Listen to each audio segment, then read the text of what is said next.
We live in times where the frenetic pace and sense of urgency seem to drive almost everything. In this avalanche, the heart gets worn out, worry dominates, and faith risks withering. However, the scriptures propose another path: perseverance that brings forth consistent fruits, rest that revitalizes the being, and the certainty that God acts even in silence.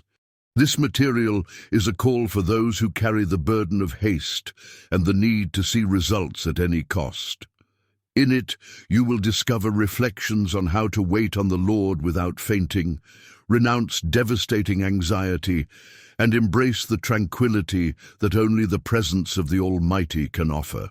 Get ready to notice that in the midst of the general rush, there is a divine rhythm capable of changing your inner self. 1. Patience produces the best fruits. Prepare to face the agitation that insists on occupying the soul. When everything around demands haste and instant solutions, the prospect of waiting becomes uncomfortable. However, Ecclesiastes 3:1 declares that everything has its time. This text does not ask for inertia, but awakens to the divine rhythm in action. Although the mind wants to shorten processes, patience stands as an essential virtue. Do not be fooled into thinking that this is easy to embrace. It hurts to curb impulses and resist the urge to act prematurely. However, each moment of waiting at the right time will bring solid fruits. Reject shortcuts that promise quick gains. They usually result in disappointments. Accept the challenge of believing in the stages that God has outlined. Patience demands firmness in the face of voices demanding urgency. Consult Romans 8:25 and notice that enduring in waiting builds a strong foundation of faith. This verse does not advocate conformity, but signals an active waiting filled with trust. It is the moment to cast away the suffocating anxiety and admit that God acts even in the intervals. Do not flee from reality. Acknowledge the difficulties in practicing patience, but do not let this generate despondency. Place your desires before the Father in prayer and remain steadfast.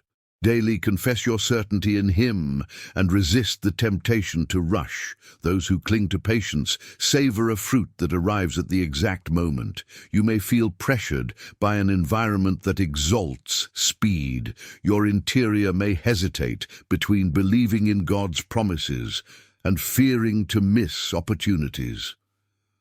Matthew 6:31-32 assures that the Heavenly Father knows every need.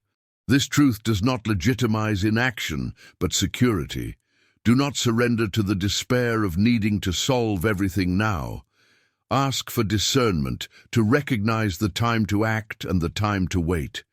Patience does not impose paralysis. It merely highlights that acting thoughtlessly can cause irreparable damage. It is a growth process that demands humility. Admit your limitations, understand that God manages the clock better, and keep your attention on Him. Do not underestimate the hidden fruits of waiting.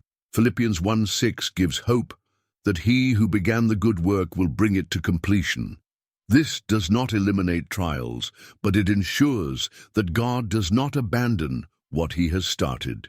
Patience is nurtured by the certainty of purposes that we cannot yet see. Even without a visible sign, keep trusting. Containing the desire to anticipate achievements reveals mature faith. When in doubt, reaffirm your dependence. The Father does not disregard tears, fears, or uncertainties. He prepares every detail so that the outcome is achieved without bitterness. And in the end, the result exceeds expectations. Patience makes growth flourish where there was only haste before. While you wait, preserve your inner world. Psalm 37:7 teaches to rest in the Lord and wait patiently for Him. This rest does not mean giving up everything, but showing the attitude of one who believes in divine protection. Use this waiting period to reevaluate priorities, deepen communion, and develop gratitude. Do not act like someone running madly after solutions. Have the courage to say no to exhaustion. God takes seriously what happens within you. Delays expose attitudes, uncover weaknesses, and reveal distorted desires. At this moment, choose to be molded rather than rebel. The matured fruit after a well-founded wait has an unparalleled taste. Value this process. Make it an opportunity for strengthening. Perhaps people judge your apparent slowness. They may claim a lack of ambition or missed opportunities.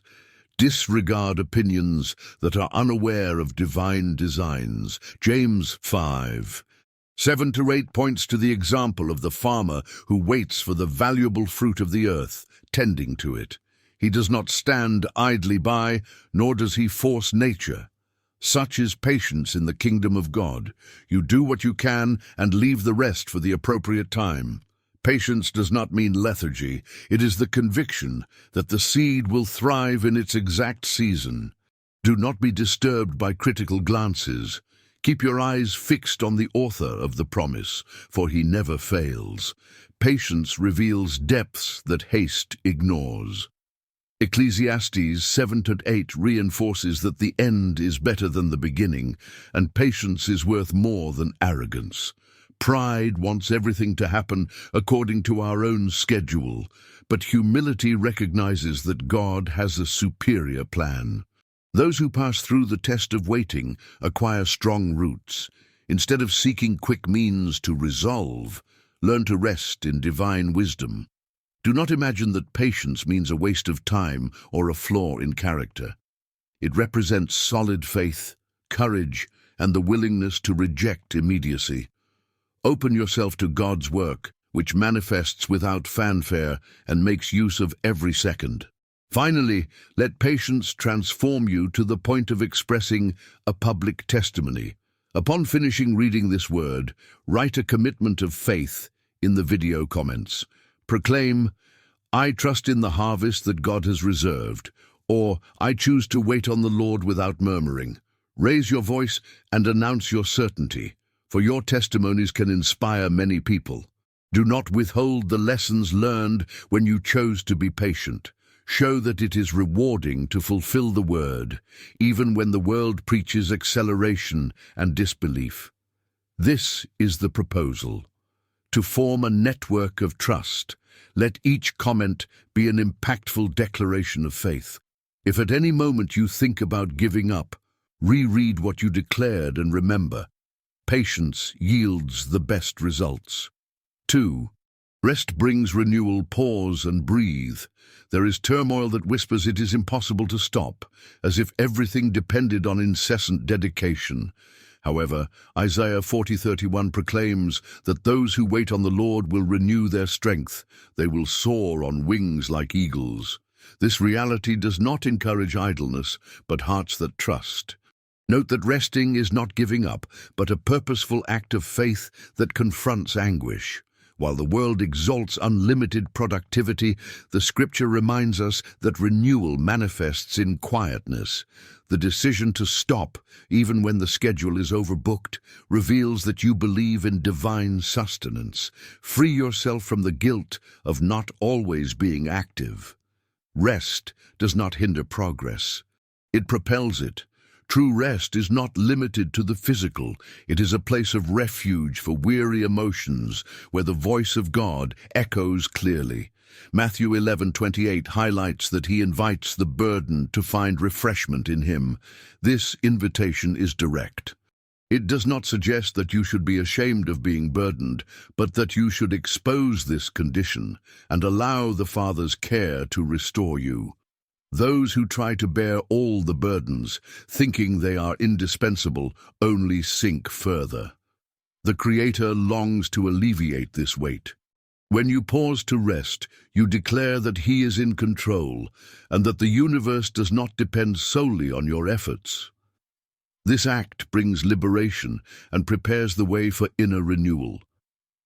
Sometimes pride prevents you from stopping.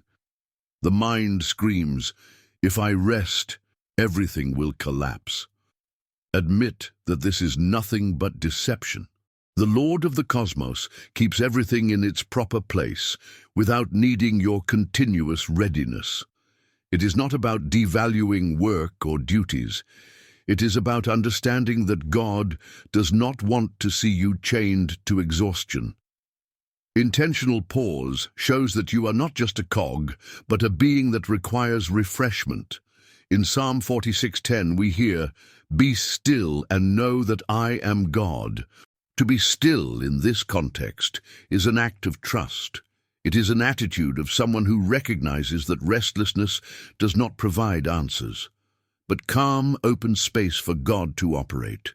Rest not only to restore physical strength, but to realign priorities.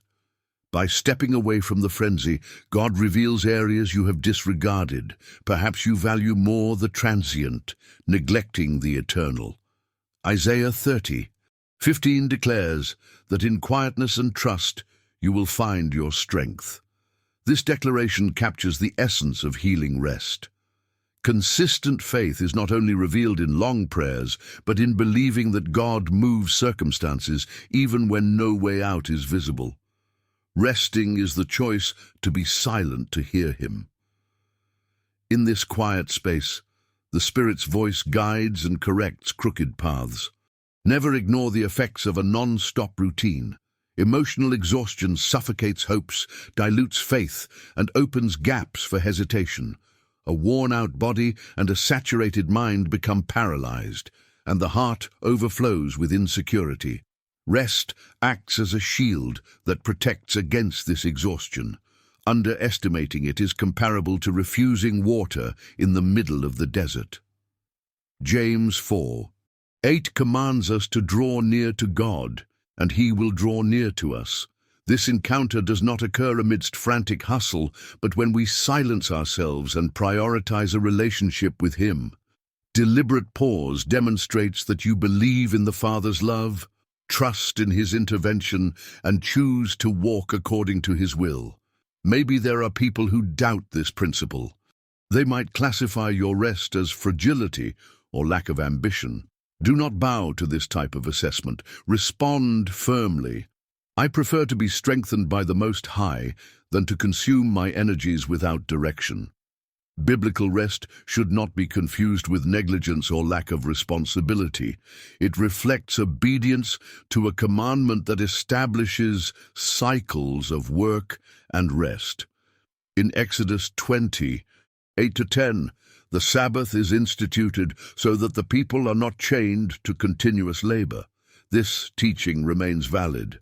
The body needs pauses, and the soul longs for shelter in the Creator. By adopting this rhythm, you declare that agitation does not govern you, for you follow a heavenly principle.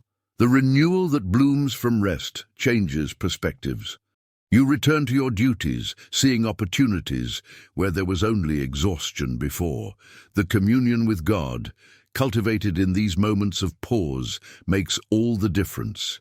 Agitation muffles the voice of the Spirit, while reflective rest intensifies it. Psalm 23:2-3 describes the caretaker who leads to quiet waters and restores the soul.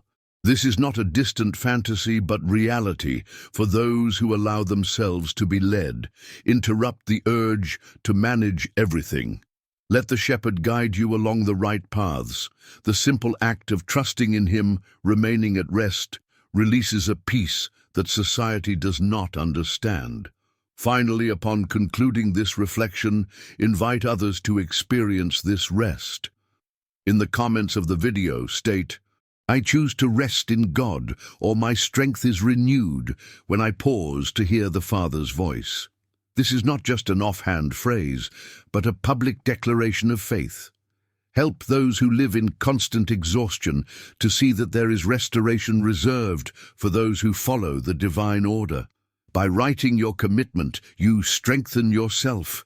Share your experience of how rest has brought clarity, restored energy, and brought you closer to God. Welcome others on this journey of valuing the rest granted by the Creator. Do not keep this good to yourself. Become a messenger of hope. Confidently affirm that rest is not a setback, but a progression. And may each person who reads this be encouraged to experience the renewal that only the Lord offers. 3. Victory is in rest. It's time to stop fighting without respite in seemingly endless conflicts. Isaiah 30:15 echoes, "In quietness and trust is your strength." It is a reminder to re-evaluate how you face crises. Working without limits may sound heroic, but it almost always results in overload. It's not worth continuing to expend energy indiscriminately when Scripture asserts that victory is born in rest. Although it may sound paradoxical, God's logic contradicts earthly logic. While culture celebrates those who do not sleep and do not relax, the Lord invites us to assign Him the responsibility for the battles. It is not about ignoring or pretending there are no problems. It's about believing that God's power exceeds any merely human effort. Consider Exodus 14:14, which says, "The Lord will fight for you. You need only to be still." This verse doesn't cancel the need for action, but highlights that divine intervention is decisive. Often, haste causes one to override God's timing. Instead of pausing and trusting, a person becomes anxious and tries to solve everything alone. Rest here emerges as a test of faith. Do you believe that He works even without your direct involvement? It takes courage to let go and admit that you don't have all the solutions. If you seek genuine triumph, try being still while the Almighty unfolds His tactics. Do not be deceived into thinking that tranquility is synonymous with passivity. There is surprising power in choosing serenity. In Mark 4:39, Jesus calms the storm by saying only, "Quiet, be still." He did not panic. He did not get agitated. The result was immediate, so why imagine that everything depends on your hurriedness? In many cases, God works in silence while you wait in Him, firm in His faithfulness. Abandon the idea that rest is a waste of time. It is precisely in this interval of tranquility that the Lord sets everything in order. When the soul quiets down, the mind becomes receptive to divine guidance. Human schemes may fail, but the design of the Almighty remains unshaken. Restlessness arises from a false notion of control. You try to dominate every detail, believing you have the ability to manage all situations. But Proverbs 3:5 commands you to trust entirely in the Lord, not relying on your own understanding. This instruction confronts pride. No matter how much you plan, certain struggles are beyond reach. While you are consumed, God already has the answer ready. However, He does not impose His deeds if you insist on fighting alone. You need to make room for the action of the Most High. Acknowledge that, yes, there are moments to act decisively, but there are also moments when the best move is to stop and rest in the Father's arms. The victory of those who rest is no smaller than that of those who fight with all their might. In fact, it is deeper, as it reflects an inner transformation. Those who decide to believe in God amidst the storms become unshakable. Psalm 37:7 urges to rest in the Lord and wait patiently. Such patience requires bravery. It implies choosing not to evaluate everything by one's own strength, but to contemplate the divine realm. Despair usually comes from the fear of being left behind. There is a fear that, if everything is not resolved quickly, opportunities will disappear. However, the Father does not delay His promises. Resting in Him is declaring that you believe in every word He utters. Rest does not eliminate your role in the story, but removes the exaggerated burden. It means understanding that you participate in the battle without carrying it all on your own. In 2 Chronicles 20:15, the message appears that the battle does not belong to us, but to God. This does not mean crossing your arms. There are episodes in which the Lord instructs to take defined steps, to position oneself, to intercede intensely. But if He says, "Calm down, wait, and see my action," then do just that. Do not contradict the voice of the Spirit with excessive apprehension. Realize that victory from rest generates an extraordinary testimony. Others will see that you relied on God and yet triumphed. This glorifies the name of the Lord. They may accuse you of being naive or passive. Stand firm. Life is not measured by worldly standards, but by God's foundations. Earthly culture mocks, claiming that those who do not run do not grow. However, the Word shows the opposite. Those who put their hope in God achieve more comprehensive results. Stress ceases to prevail when you accept this way of living. Remember, after a restorative night, the brain clears up, the body rejuvenates, and hope expands. Something simple but full of strength.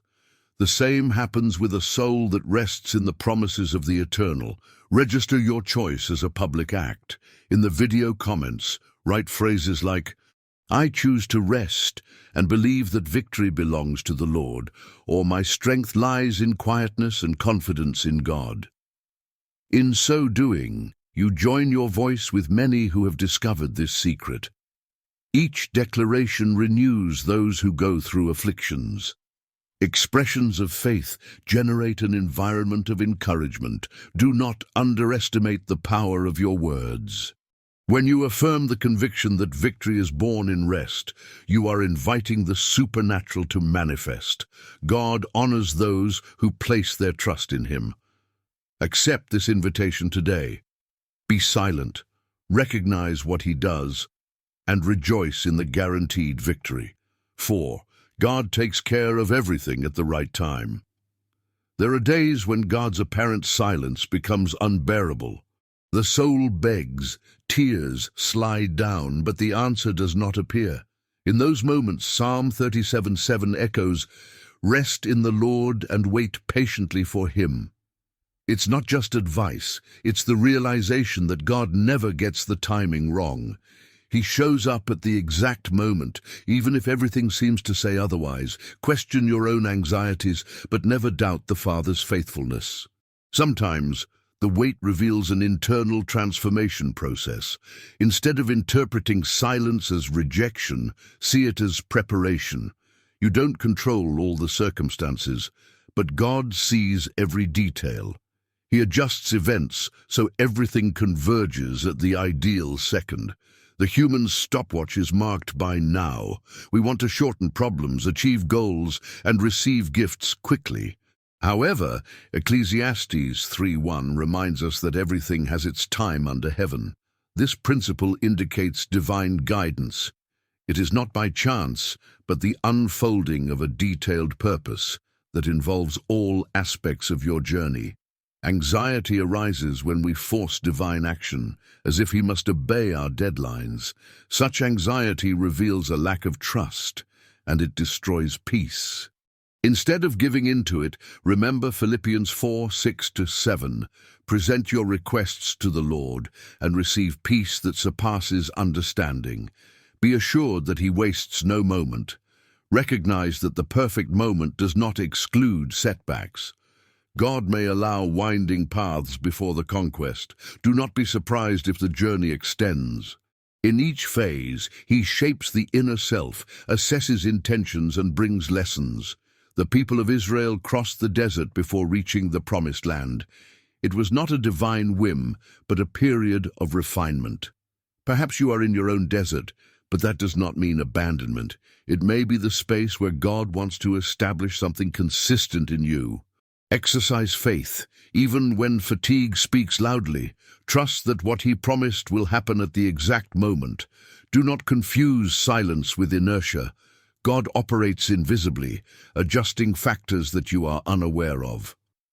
Proverbs 3:5-6 asks you to trust in the Lord with all your heart, without relying on your own understanding. Reflect.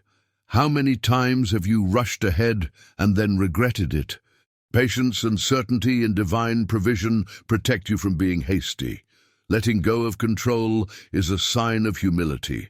Acknowledge your own limitations. Accept that God works in the impossible and sees far beyond. Abandon the habit of deducing every detail. If He guaranteed care, He will fulfill it. You do not need to improvise desperate solutions. The right time will come. The apparent delay perfects perseverance. James 1:3-4 teaches that the testing of your faith produces patience, which in turn leads to complete maturity. Each day of waiting carves a more solid character. When everything happens immediately, we usually do not value it as we should.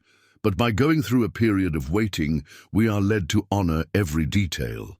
Perseverance solidifies faith, and pride gives way to total dependence on God. This brings genuine gratitude. When the provision arrives at the right moment, the heart explodes in praise. This type of victory is not forgotten. There is no problem in admitting that waiting hurts. There are days when the frustration is intense. Open yourself before God, for He understands. Psalm 34:18 says that the Lord is close to the brokenhearted. You don't need to conceal the pain, but don't let it extinguish your hope. Turn the pain into fuel for prayer. Cry out, lament, but remain steadfast. There will come a time when you will recognize how much you have grown throughout this phase. Instead of bitterness, there will be songs of gratitude. Instead of giving up, boldness will emerge. God's timing differs from ours, but it is infallible. Recognize also the divine care in the small details of daily life. Sometimes we only see God's hand in major events, but He is present in the minutiae. A door that closes to save us from future harm, an unexpected meeting that brings comfort, a sickness cured timely. In 1 Peter 5:7, we read that we should cast all our anxiety on Him because He cares for us. This care is not vague, it is specific. Don't let impatience blind you to each subtle intervention of His. To reaffirm this conviction, leave a testimony in the video comments. Write, God coordinates every aspect of my story, or I trust in the Lord because He is faithful. This public declaration of faith creates an atmosphere of encouragement. When others read it, they will be motivated to believe as well. Share your journey, how hard it was to wait, but how God showed His presence. These words have a profound reach. They touch lives thirsty for hope. And be assured that in due time you will reap what has been promised. Then you will realize the purpose behind each tear and each prayer. God manages everything at the right moment, and you will experience this truth. 5. Letting go of control gives us freedom. Maybe you persist in commanding everything, imagining that this way you will avoid setbacks. However, Proverbs 3:5 instructs to trust in the Lord completely, without relying on one's own understanding. Letting go of control is not a sign of weakness. It is admitting that God is in charge of the situation. Anxiety springs from the desire to keep everything under surveillance, and this longing enslaves. You become a prisoner of, what if this fails? And what if that goes wrong? When there is no room for divine action, the soul becomes weighed down. But God did not create anyone to live in such a cell. He wants you to enjoy the freedom of knowing that there is someone greater guiding your path. Letting go of control is difficult. It is normal to fear a chaos that would supposedly arise without your constant supervision. But remember Matthew 6:27, no one, no matter how anxious they are, can add even a single hour to their life. This reflection reveals the futility of worry. No matter how much you try to plan every scenario, you do not control everything. There are limits to the human condition. Recognizing them does not weaken you, but strengthens you. When you hand over situations to God, you free yourself from excessive guilt and demands. Yes, act responsibly, make wise decisions, but do not try to usurp the Creator's place. He does not ask you to remain in a state of eternal alert. He wants your trust. This trust frees the mind. You begin to see problems with a different perspective. What once caused panic becomes an opportunity to contemplate the Lord's care. Philippians 4:6-7 reminds us that we should present everything to the Father in prayer and give thanks, receiving a peace that surpasses understanding. It is precisely when we leave our burdens at God's feet that serenity breaks through.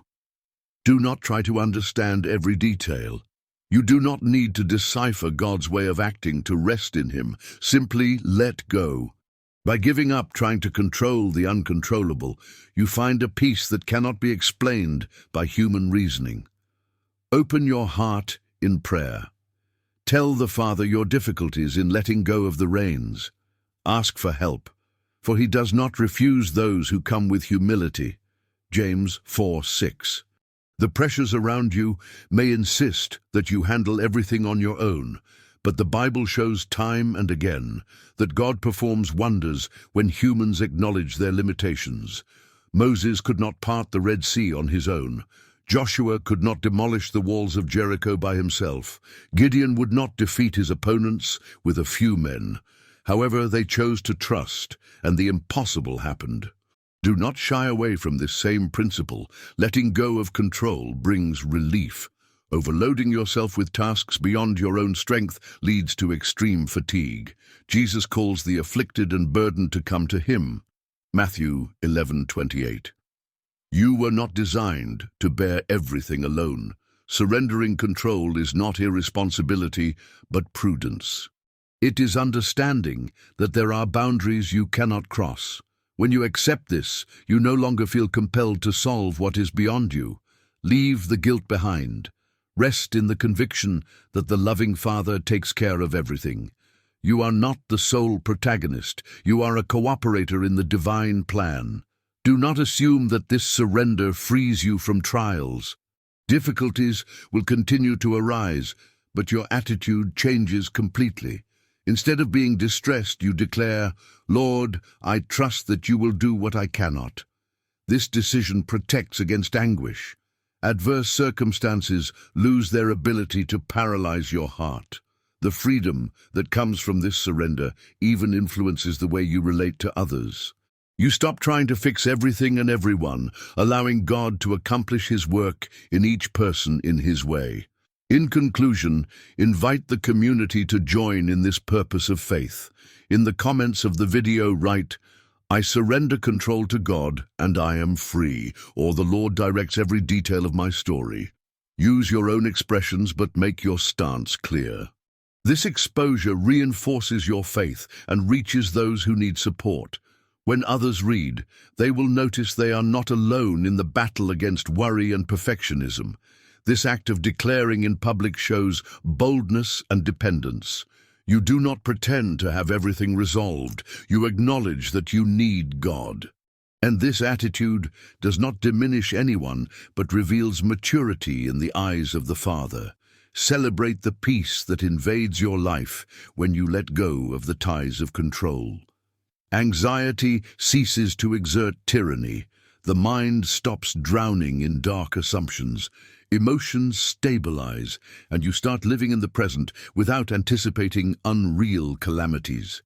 It is a process, of course, but it begins now in your decision to trust. Declare to yourself, I let go of control and accept divine guidance. Repeat it every time restlessness returns. And over time, you will notice how many paths open up, how many pressures fall to the ground, and how many victories bloom because you stopped holding on to everything in your own hands. Live this freedom and witness God's care, manifesting in surprising ways. 6. Faith in action is knowing how to wait. Notice the unrest that invades your chest when solutions do not arrive. The mind fills with uncertainties, the spirits become unsettled, and the urge to act on your own screams strongly. However, Hebrews 11:1 reminds us that faith is confidence in what we hope for and assurance about what we do not see. This text does not suggest complacency, but proposes genuine trust, which flourishes when our limited vision does not see solutions. It is at this exact point that faith shows vitality, being able to wait without tangible proof, without guarantees from this world, but with the certainty that God remains in control. Faith in practice is not reduced to pretty speeches. It involves real choices that challenge the imposed pace. Speed, in fact, is often a reflection of anxiety. If you feel forced to hurry to solve everything, you may be neglecting the way God builds consistent solutions. In Romans 8:25, it is noted that patience in waiting molds the interior. Those who wait on God do not do so lethargically. They maintain a life of prayer, persist in correct attitudes, walk where possible, and retreat when necessary. This balance comes from a faith that has chosen to rest in heavenly promises, even when reality contradicts reason. Delays do not remove the anguish of those who desire an answer. On certain occasions, hope almost vanishes, as if silence were synonymous with neglect. However, Lamentations 3:25-26 assures that the Lord is good to those who wait for him in silence. This reveals a choice that dismisses murmuring. It does not mean never lamenting or expressing suffering. Rather, it means not succumbing to despair or blaming God for the supposed delays. It is a silent stance, but full of conviction that the intervention will arrive at the appointed time. Faith in motion prefers to keep this flame alive, even when everything around suggests giving up. Perhaps you have already felt impatience when seeing others receive what you so long for. The question arises, when will it be my turn? In such times, return to Galatians 6:9, which encourages not to grow weary in doing good, for in due time you will reap the harvest. This does not rule out the possibility of fatigue. It is normal to feel the weight of a long wait. Just do not let this weariness result in abandonment. Taking time to rest and pray is not a sign of weakness, but of wisdom. Breaks serve to renew the certainty that the Heavenly Father does not ignore our pleas. Active faith manifests when you keep working and nurturing hope. Don't think that waiting means being inactive. On the contrary, continuing to obey the divine voice, exercising love for others, being upright in every conduct, all this demonstrates a vibrant faith. It is in waiting that character receives fundamental polishings. Pride dissolves, humility gains strength, and empathy for those who are also waiting grows. At each stage, you understand that God doesn't just aim for your request itself, but who you become in the process. It is common for the human mind to imagine ways to hasten the divine plan. At times, the inclination to create temporary solutions becomes strong. Many people in a hurry make thoughtless decisions that lead to bad consequences. The story of Abraham and Sarah, Genesis 16, illustrates how haste brought problems when they tried to assist God. Despite the mistakes, divine faithfulness remained, but there were bitter experiences along the way. Don't ignore this message. Faith in action understands that God does not need human improvisations to do what he promised. He only seeks hearts willing to obey when the time comes. Those who develop this faith that knows how to wait experience profound changes. Insecurity gives way to an inexplicable firmness. External situations may continue to be difficult, but faith transforms into internal serenity. James 1:3-4 mentions that the testing of faith produces perseverance, and perseverance generates maturity. By renouncing the obsession to control dates and means, you allow God to move in his own realm.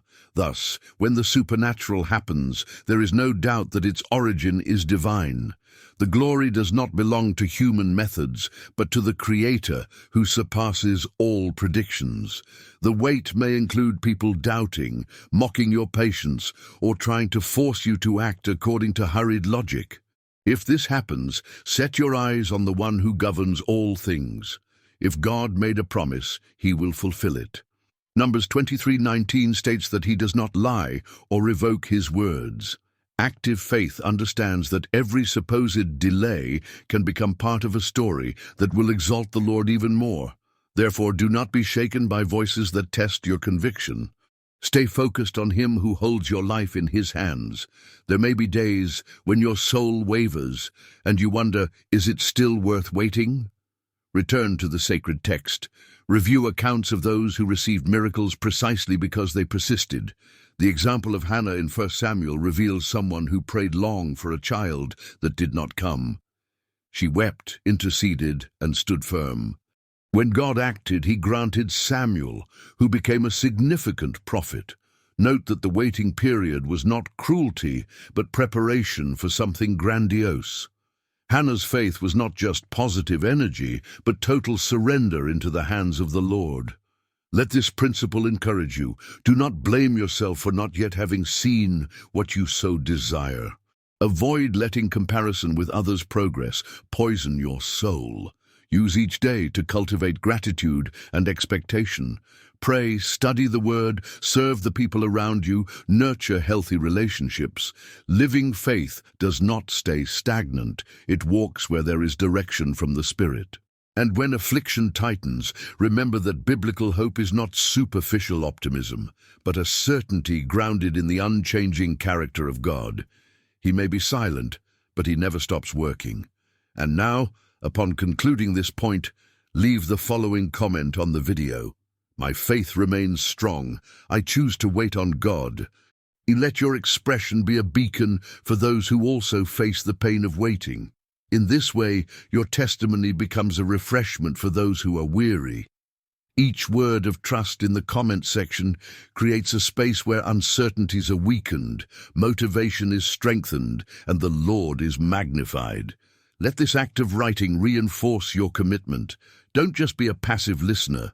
Publicly declare your choice to trust. A simple comment can rekindle the hope of someone who was about to give up. And thus, we all move forward, understanding that faith in action means waiting, convinced that at the perfect time, the Father will act with power. 7. In silence, we find answers. Silence is unsettling.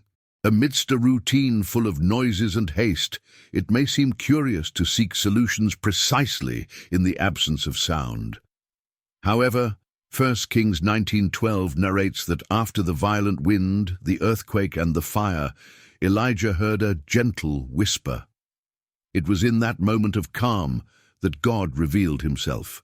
It's interesting to note that there were no thunderous effects, but a tranquil tone amidst the silence. This teaches that many of the answers you seek won't emerge when your life is full of chaos. Instead, they will arise in the quiet. The daily demands can steal the opportunity to experience this quietude. There are professional tasks, family pending issues, friction from all sides. The mind doesn't rest, and the spirit gets tangled. The great challenge is to choose to step away from the whirlwind, to capture the voice that speaks within. It doesn't mean turning away from everything or living in isolation, but creating intentional moments to seek God. In Matthew 6:6, Jesus advises to go into your room, close the door, and pray to your Father who is unseen. This unseen is not just the physical place, but an inner posture that reduces the tumult and allows for true communion. When the sound of the world quiets down, the voice from above stands out. Often the complaint is, God doesn't speak to me. The question is, have you stopped to listen, or are you always wrapped in anxiety, social media, and endless distractions? This is the biggest trap for those who long for direction and certainty. Stopping in silence is not easy because the internal turmoil is enormous. Painful memories, fears, and insecurities that you try to suppress emerge. However, in this silent process, God can heal deep wounds. Psalm 46:10 recommends, "Be still and know that I am God." It's almost an invitation from the Lord Himself for you to step out of absolute control and thus begin to see Him. Don't confuse silence with inactivity. While the world values agitation and production, silence presents itself as a brave dive. It is an act of surrender because in serenity you recognize that you don't control the variables and don't have all the solutions.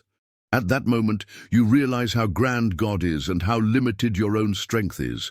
And in this distinction, you find rest. Don't try to decipher everything, except that there are secrets that only the Holy Spirit reveals. Silence then becomes a path to wisdom that noise cannot offer. The prophet Elijah was afraid, running, feeling alone. Yet it was there, at the top of the mountain, isolated and vulnerable, that God revealed himself gently. That still, small voice did not condemn Elijah, but brought encouragement and guidance. This shows that even in our darkest valleys, God is near, softly speaking to our spirits. Perhaps the daily rush blinds you to this truth. You imagine you need grand explanations, but sometimes the Father speaks through a whisper that dissolves arguments and questions. Silence does not represent the absence of dialogue, but a different means of communication. At various times, we seek massive signs and forget that subtlety is also divine. In Luke 5:16, Jesus withdrew to solitary places to pray. If the Son of God himself needed these moments, how much more do we? There's no way around it. Spiritual maturity requires periods of holy isolation. There is no audience, performance, or need to prove anything. Just you and God, face to face. This can bring fears because we face repressed wounds, but it also provides deep healing as the Lord touches previously hidden areas. Perhaps you fear wasting time by being still. With so many demands, why stay silent for minutes or even hours? This is human logic, but the kingdom of God follows a different rhythm. Psalm 37:7 instructs, "Rest in the Lord and wait for him." This rest is not laziness, but an act of faith. Forget the paranoia of counting every second. By willing to be silent before God, he realigns your priorities.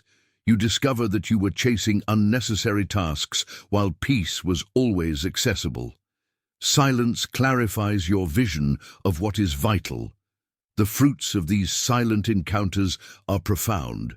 Instead of going around looking for solutions, you find clarity for each step.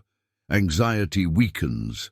The inner self quiets and begins to perceive the divine whisper in simple events. Sometimes a calm reading of the Bible opens your mind to something you hadn't seen before, or a quiet prayer without elaborate phrases reveals an inner conviction that dissolves indecisions. All of this happens away from the commotion. Do not interpret the absence of noise as divine inaction. On the contrary, God often arranges everything without us noticing. He realigns areas of your life that you didn't even know needed renewal. Commit publicly. Write in the comments, "I seek silence to hear God," or "I quiet myself and find his answers." This simple act reinforces your decision, and when read by others, it will awaken in them the courage to be silent as well. The truth is that we all desire pauses, but few experience them. So be the one who inspires a new attitude. Share how difficult it was to turn off your mind and how, little by little, God spoke in a gentle and transformative way. If you're still trying to find this path, declare your willingness. Thus, each testimony encourages the entire community. Don't leave it for later. Set aside your moment of quiet, be it at home, in a peaceful place, or on a nature walk. Turn off notifications, calm internal tensions, and speak little. Let God speak. Cast your fears and doubts to him, and simply wait. At first, it may seem like nothing is happening, but with persistence, you will reap results. When you return to your routine, you will feel more lightness and direction. The voices of doubt will be silenced before the voice of the Spirit, which has now become familiar. Gradually, this habit becomes a lifestyle, learning to listen instead of only speaking. Finally, remember, silence is not empty. It is the opportunity for the Lord to fill it with his presence. By quieting the noise, something powerful stirs in the heart. Do not reject this invitation. Turn your eyes away from the hustle and dive into this dimension. And after experiencing the answers that emerge in this environment, share your account. Say, "In the silence, I found the direction I was so desperately seeking." May such comments become heralds of hope. When the anguish is great, return to this place of calm and listen again. You are not forsaken. The Eternal Father has spoken, and the answer you need is hidden in the whisper that can only be heard when everything is quiet. 8. God fights for us while we rest. Slow down and examine the biblical narratives. Often God took the lead in warfare while his people remained in a stance of trust or simple obedience. Exodus 14:14 states, "The Lord will fight for you. You need only to be still." Today, the scene was alarming. The Egyptians were pursuing, and there was no visible escape route. Fear tried to take hold, but God assured that he would do the extraordinary. It is noteworthy that instead of outlining a grand strategy, he asked the people to trust. It's as if he was saying, "Stay calm and watch what I am capable of doing." It is easy to talk about rest, but challenging to live it when the problems are at the door. Even so, the word confronts the idea that you need to solve everything by yourself. In many cases, the big mistake is not allowing room for God to act. We imagine it is our duty to handle every detail, and this extreme control kills faith. In 2 Chronicles 20:15, King Jehoshaphat hears something similar. This battle is not yours, but God's. In the context of a numerous enemy, the order was not to form a larger army, but to put musicians to praise. It was something unusual, but this obedience attracted a spectacular move of God. What was beyond human power became the scene of divine power. You might ask yourself, so do I do nothing? No. There is a balance. You take a stand, do your part, but don't try to cover what only God can do. At certain moments, the Father may ask for a specific step. At other times, he will ask you to simply place everything in his hands. Resting in God does not mean inertia, but choosing not to worry, giving him what is beyond your strength instead of wearing yourself out unnecessarily. Resting also implies obedience to divine commandments, even if they seem out of the ordinary. When you reflect on passages like Psalm 46:10, "Be still and know that I am God," you realize that anxiety is often the result of little trust. Fear insists that everything will go wrong if you don't run on your own. God, however, assures that his presence is enough.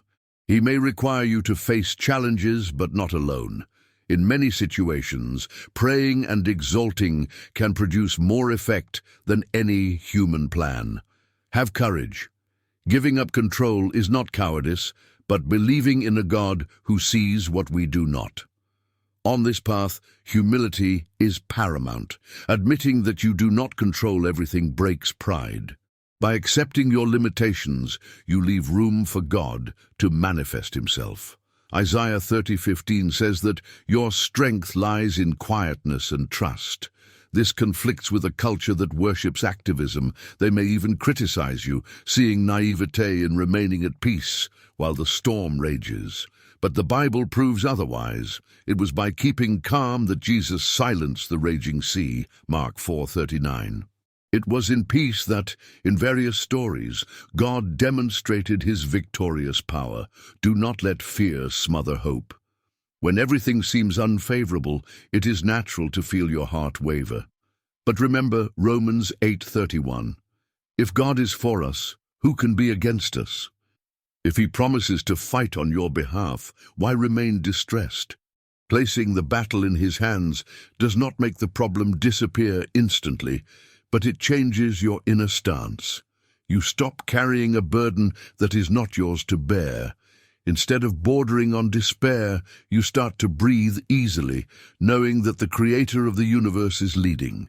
This rest is a remedy against exhaustion and a sign of faith in action. Do not confuse the lack of human effort with celestial inactivity. While you remain still, God works in dimensions you are unaware of. He touches hearts, opens opportunities, and closes dangerous paths. Maybe you have already experienced something like this. Everything seemed to be falling apart, but a solution emerged unexpectedly. This is not mere coincidence. It is God waging war where you cannot fight. Your part is to trust, pray, and follow the instructions He gives. In the end, you will know that the victory did not come from your talent, but from the power of the Almighty. To solidify this way of living, feed yourself with the Word. Reread passages of miraculous interventions. Listen to songs that reaffirm who God is. Make surrendering prayer a habit. Lord, I admit my limitations and place this battle in your hands. It is not weakness to ask for help, it is wisdom. God honors the humble who turn to Him. When finally the triumph appears, you will not proclaim, I won because I never gave up. Instead, you will say, I rested and God did what I could not.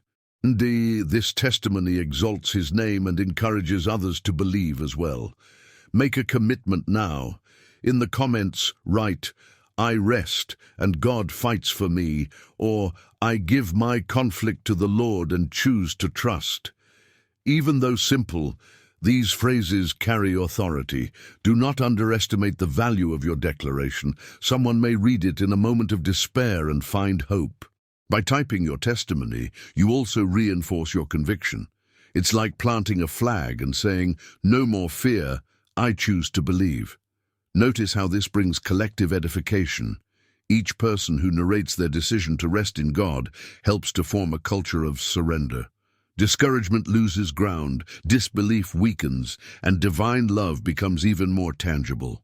These are small seeds that sprout in weary hearts, showing that there is a living God ready to act for those who trust in Him. In moments of overload, many will remember these words, and you will be part of a wave of courage that renews shared confidence. Don't close off or hide your experience. Your voice matters. In conclusion, remember, there is a heavenly army, a sovereign force, an arm capable of acting on behalf of those who believe. You were not invited to face challenges that exceed your possibilities alone. Recall that the same God who parted the sea for Moses, brought down walls for Joshua, and stopped the sun for Elijah is still active. Do not dismiss this truth. Leave behind the weight and anxiety. Immerse yourself in the serenity born out of the conviction that God fights your battles while you trust. 9.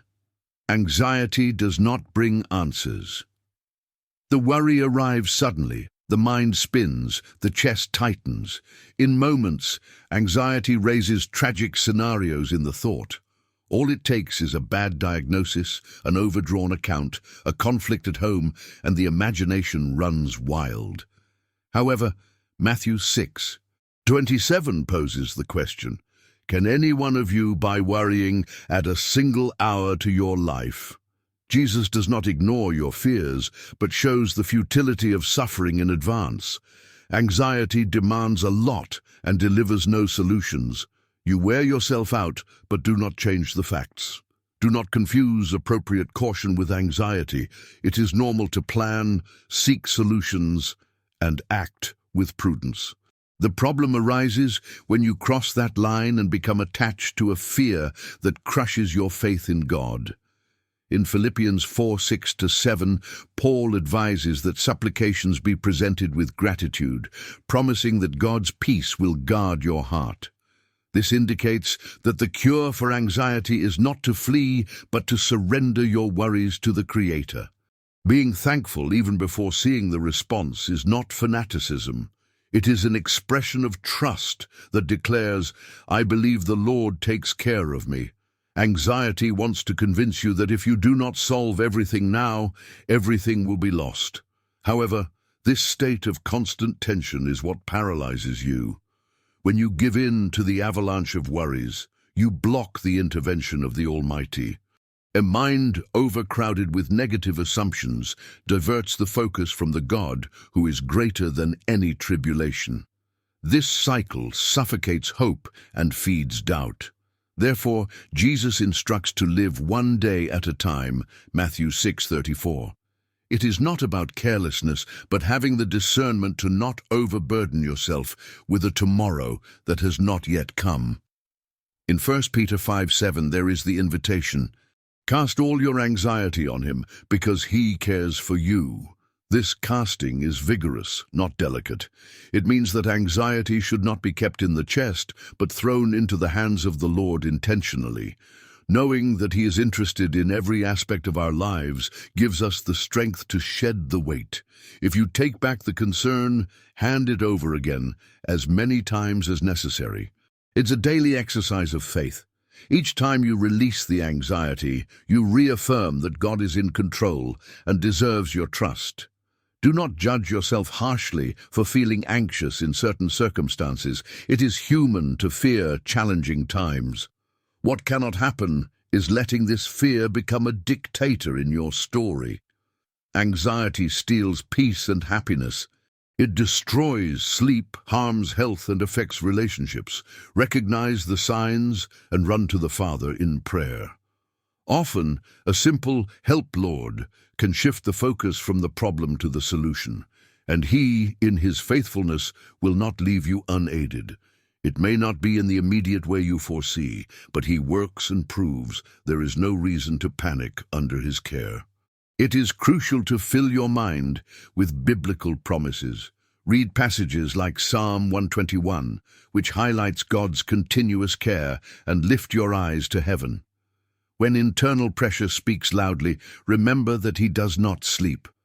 This type of truth calms the heart and eliminates distortions.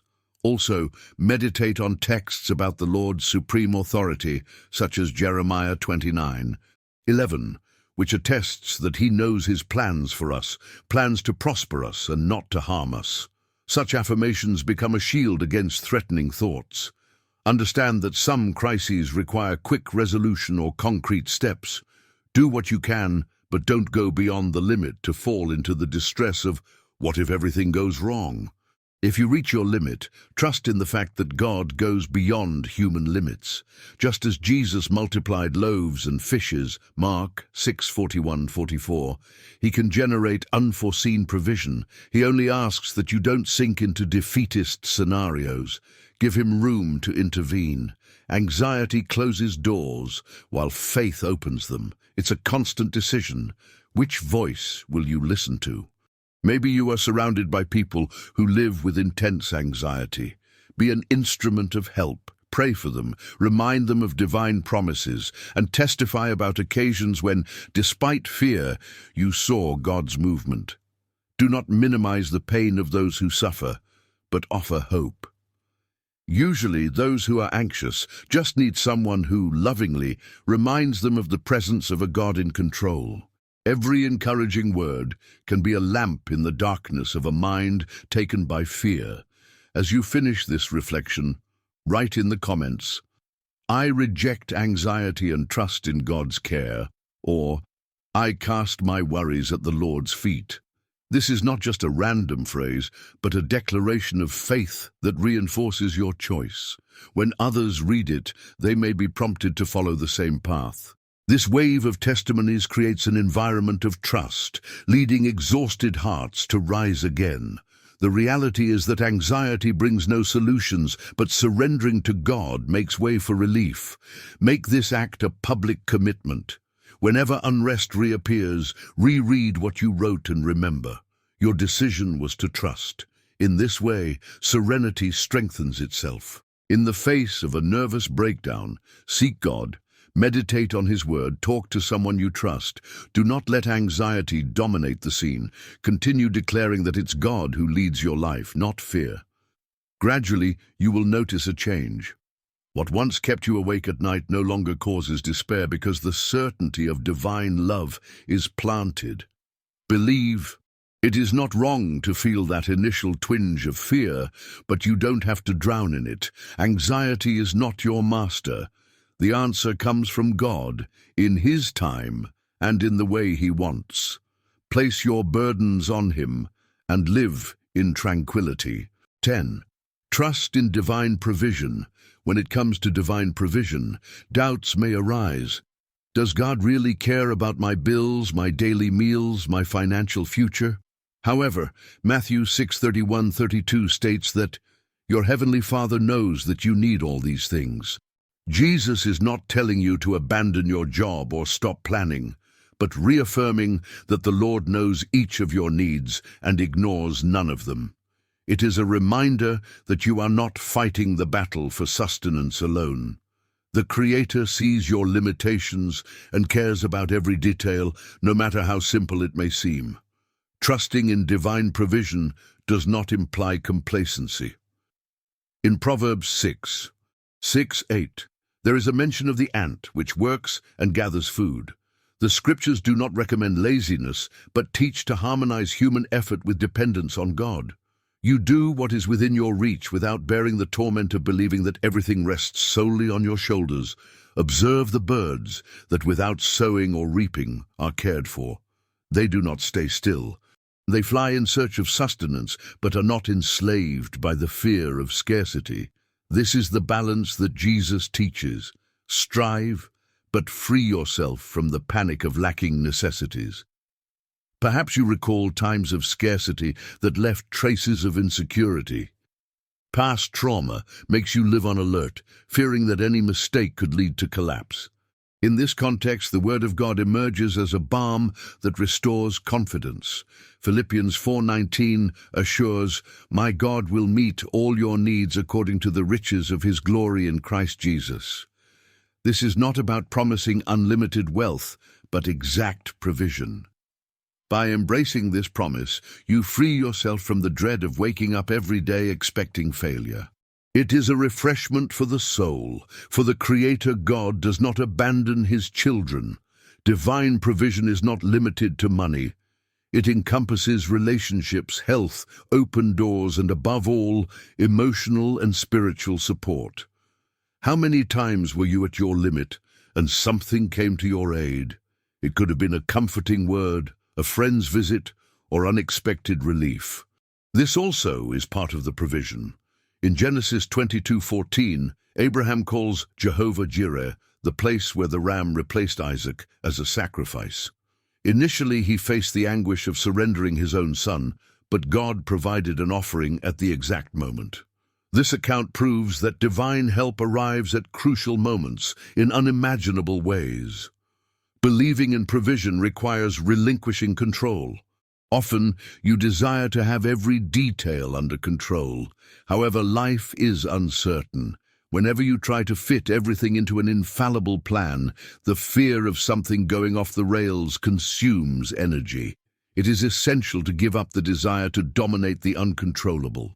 Organize your expenses, make plans, but rest assured that if something goes off the script, God remains in command. Matthew 6:33 emphasizes the priority of seeking the kingdom of God and His righteousness. The other things will be added.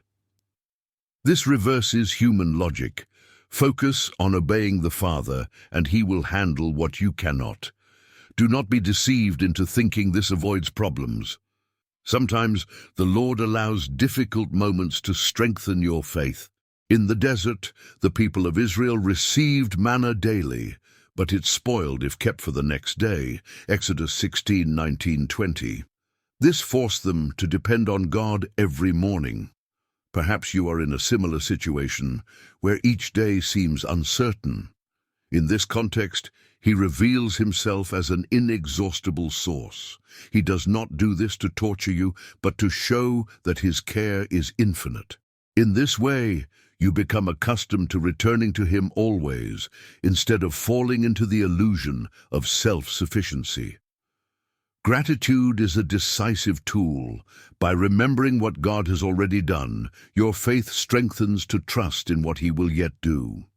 Review past achievements, situations where you experience divine help even in small details. Be grateful. Ingratitude blinds your eyes to the Father's loving gestures. In 1 Thessalonians 5:18, we find the command to give thanks in all circumstances. This does not invalidate difficulties, but it chooses to see where God is already operating. This grateful spirit makes more room for God to be honored and exalted. Perhaps you say, "My bank account is in the red. I'm suffocating in debt. I see no way out." Continue to focus on the provider, not the obstacle. If necessary, seek counsel, reorganize your finances, but do not give in to despair. Just as Daniel faced the lion's den and was spared, Daniel 6, you can face adversities and be sustained in the midst of them. Remain firm, trusting and acting according to the Spirit's direction. Often, He opens unexpected channels, whether it is a new job opportunity or someone reaching out. Do not underestimate subtle signs of blessing. They can be the start of something bigger. To further reinforce this hope, leave a comment on the video. "I trust in divine provision. He meets my needs," or "God is my provider, I shall not fear." By declaring this publicly, you bolster your own faith. You also encourage those who read it, as there are countless people in need of a ray of hope. Seeing this sincere testimony ignites a flame in weary hearts. Do not forget to share brief stories of how God has already supported you. Such examples spread courage. Show that God's provision is not a theory, but a fact for those who believe. Finally, remember that the supreme source of everything is the Lord Himself. Nothing limits Him. Lacking resources, He creates ways. Doors seem closed, He holds the keys. Knowing this eliminates anxiety and brings liberating rest. You work, dream and plan, but without being imprisoned by fear. In the face of crises, turn to the Father in prayer, present requests, but also praise in advance. Never forget, His love never fails. This truth dispels panic and nurtures gratitude. Each new morning is the perfect occasion to experience God's faithfulness again. 11. Do not rush the time of harvest. Imagine the inner restlessness, the urge to see results instantly. It feels like an inner voice demands, "I want the answer yesterday." But Galatians 6:9 warns, "And let us not grow weary in doing good, for in due season we shall reap if we do not give up." This text emphasizes respecting the cadence set by God. Trying to hasten the right time can lead to avoidable disappointments. There is a season for each phase, and forcing this rhythm results in unnecessary frustrations. It is difficult to contain the urge to speed everything up, but pushing beyond the divine plan does not produce the sweet taste we hope for. It is understandable to want to see immediate results. You plant today and expect to wake up with a tree full of fruits tomorrow. However, nature itself, created by the Lord, illustrates a slow, hidden, indispensable process. The farmer sows, waters, protects the soil, and waits for germination. He does not pull the seed out of the ground, as this would damage it. This scenario repeats itself in various aspects of life. We want to solve crises, achieve goals, or evolve in relationships in the blink of an eye. But each stage prepares firm ground. It is not uncommon to get tired during this journey. A person starts enthusiastically, but gives in when they don't see progress. Ecclesiastes 3:1 proclaims that everything has its season. There is no shortcut that justifies reckless haste. Harvesting before the time results in green and bitter fruits. If the crop is abandoned too early, the harvest is lost. The point is to persevere amid uncertainties, convinced that God will fulfill His promises at the right moment. Rushing usually stems from the fear of missing opportunities. Seeing those around who advance faster, panic arises about being left behind. However, each person lives a unique purpose and rhythm. Comparing oneself can lead to impetuous decisions, trying to force something that is not yet ripe. Proverbs 19:2 warns that acting without thinking is terrible, and those who rush end up making mistakes. Anxiety demonstrates a lack of faith in divine care. This principle of not hastening the harvest also shapes character. While waiting, you grow in humility, patience, and understanding. It is during this phase that the Lord adjusts motivations, fixes gaps, and develops skills to sustain the incoming blessing. After all, there is no point in receiving a great gift without the structure to preserve it. James 1:4 says that perseverance must complete its work, resulting in integrity and maturity. Skipping steps may lead to embracing the promise but not being able to sustain it. Maybe you ask, how can I endure this delay? The answer lies in filling your mind with the Word. Reflect on stories of biblical characters who went through long periods before seeing God move.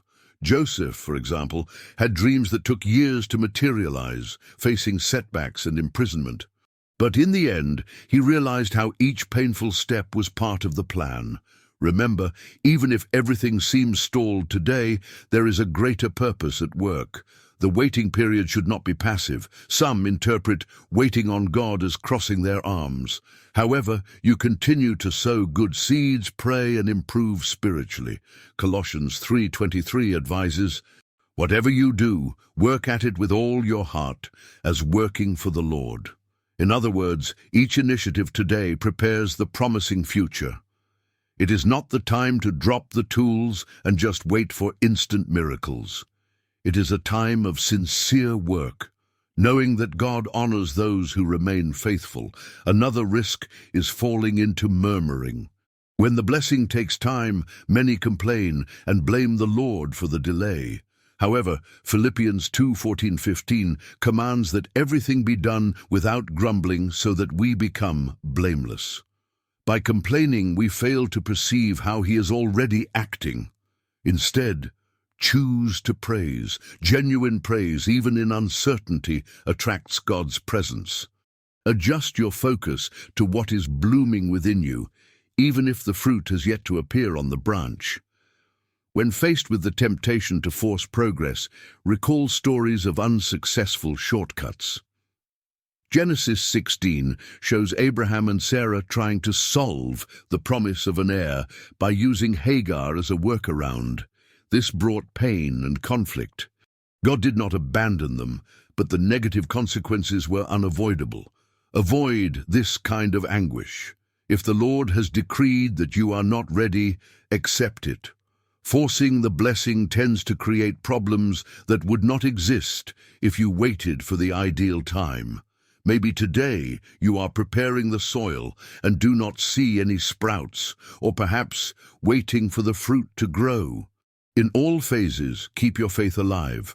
The farmer trusts the seed, even without seeing instant change. In Luke 8:15, Jesus talks about the seed that sprouts in fertile soil and over time produces abundance. It doesn't happen all at once, but it is inevitable when the right principles are applied. So, leave a comment. I trust God's timing for my harvest, or I choose to wait for the fruit to mature before harvesting. This statement is not just a slogan, but a reaffirmation of faith against impatience.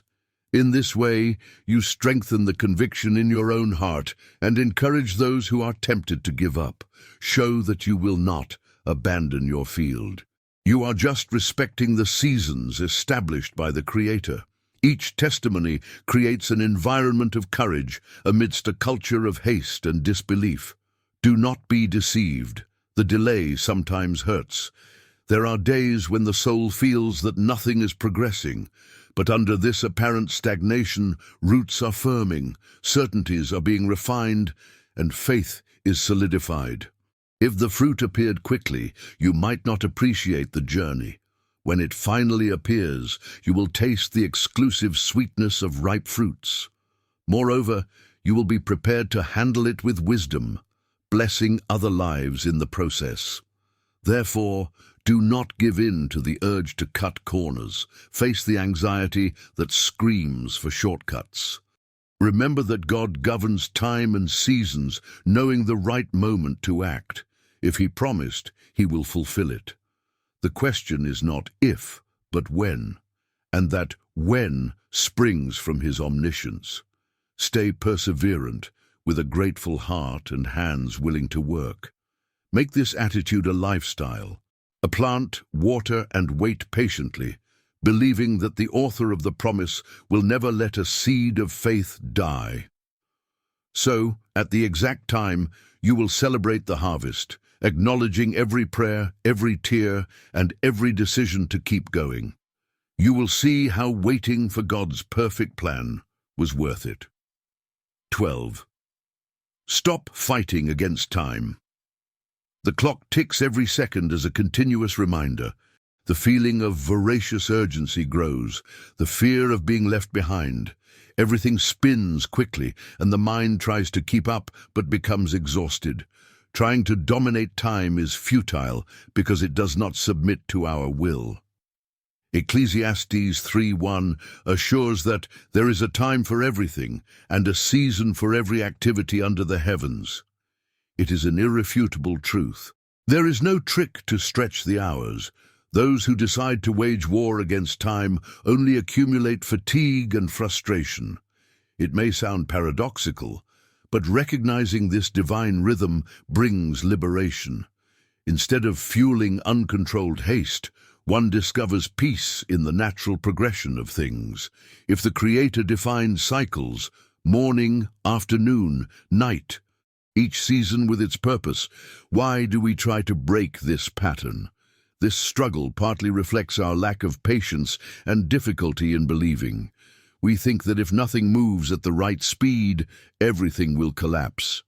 However, the Word shows a God who moves in His way and at the right moment, blessing those who follow Him closely.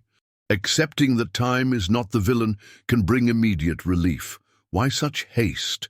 In 2 Peter 3:8, we have the notion that a day for the Lord is like 1,000 years, and 1,000 years are like a day. This does not nullify the sense of responsibility in daily life, but broadens the perspective. God is not limited by our hours and schedules. Often, society pushes us to hurry as if there were no other chance. But the Father is not a hostage of scarcity. Someone who obeys His guidance arrives at the perfect time, even if late in human eyes. A large part of anxiety crises stems from this clash with time. The person wants everything resolved now, instant answers, sudden developments.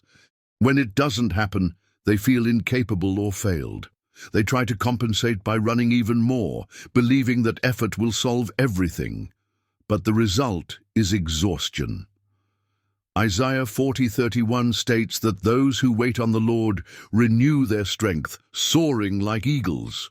Notice that it is not those who hurry incessantly. Active waiting, grounded in faith, generates vigor, while unbridled rushing brings exhaustion. Giving up this struggle does not mean giving up on dreams. It means understanding that there is a period of preparation, maturation, and only then realization.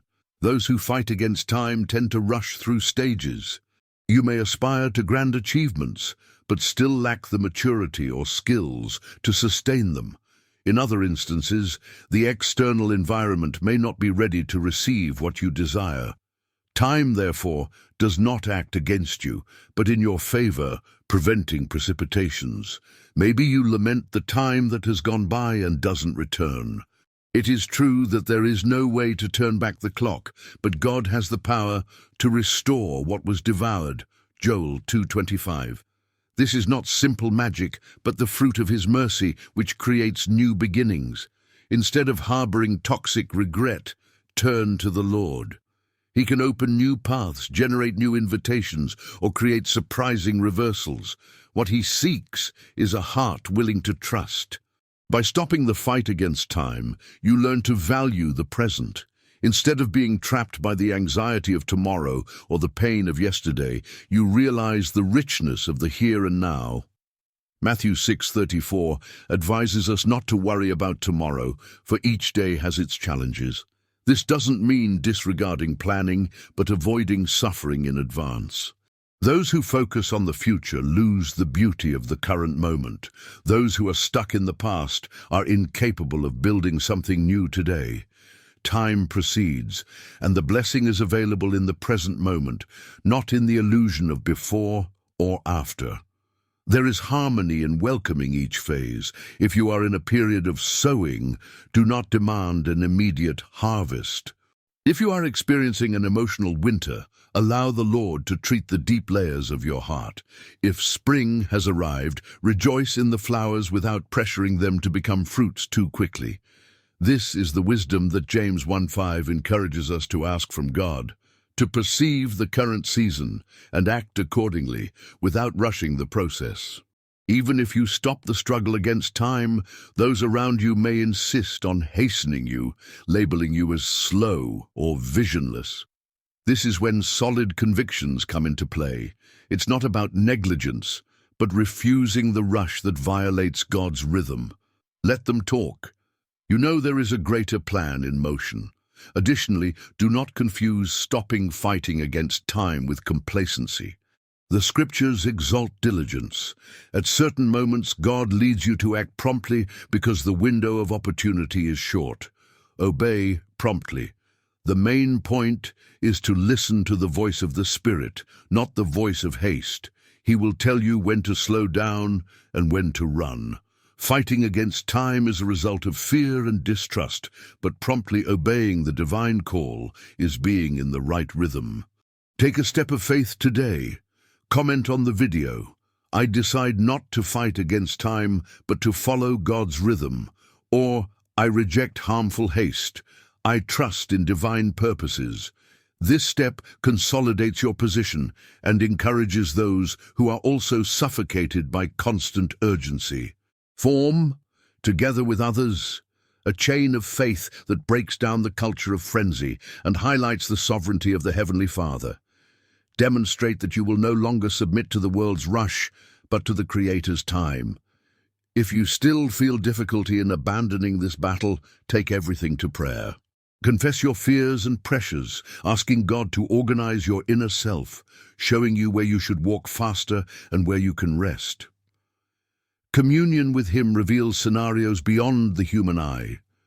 Then, decisions flow with wisdom, without bonds. Time ceases to be an enemy and becomes a gift to be well used, generating a full life. The primary beneficiary of this change in perspective is you. The mind rests, creativity flourishes, the body relieves tensions. Without the tyranny of haste, it becomes easier to capture God's voice. Inner serenity manifests, enabling better choices and healthier relationships. You realize that time is in the Creator's hands, not yours.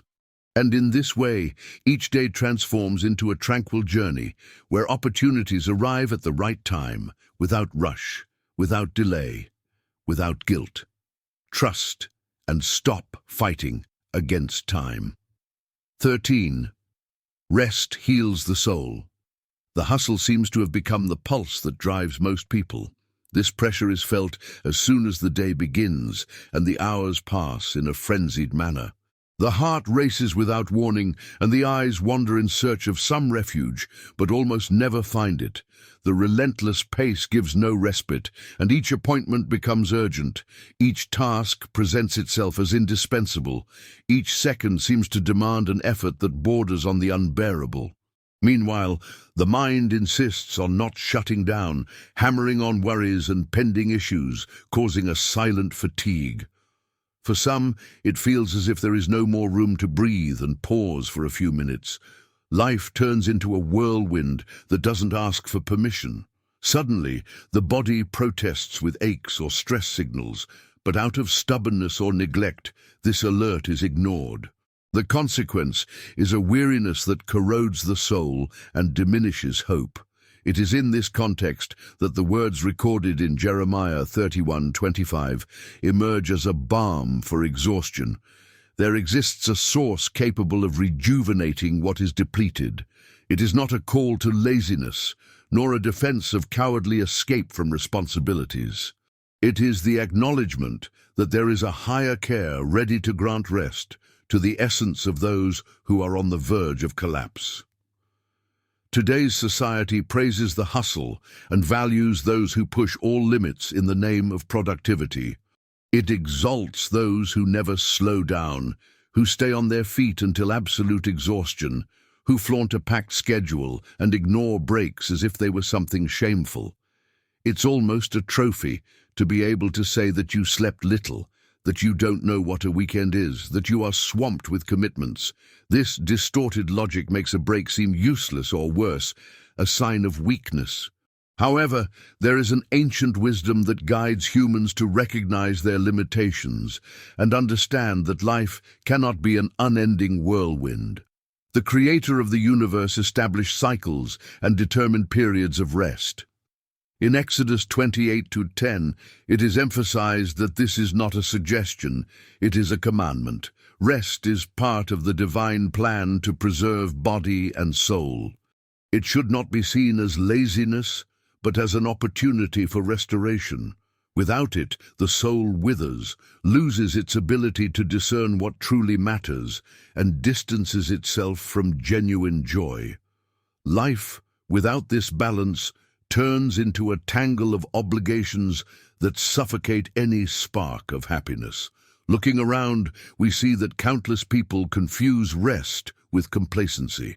Isaiah 30:15 refutes this idea and teaches that there is strength in quietness and in trusting surrender.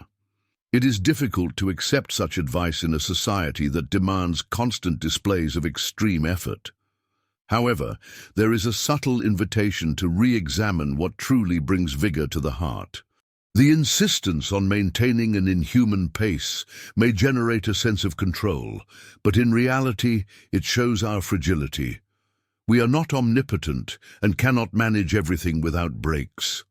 Life was not designed to be an infinite battlefield in which no one allows themselves a moment of tranquility.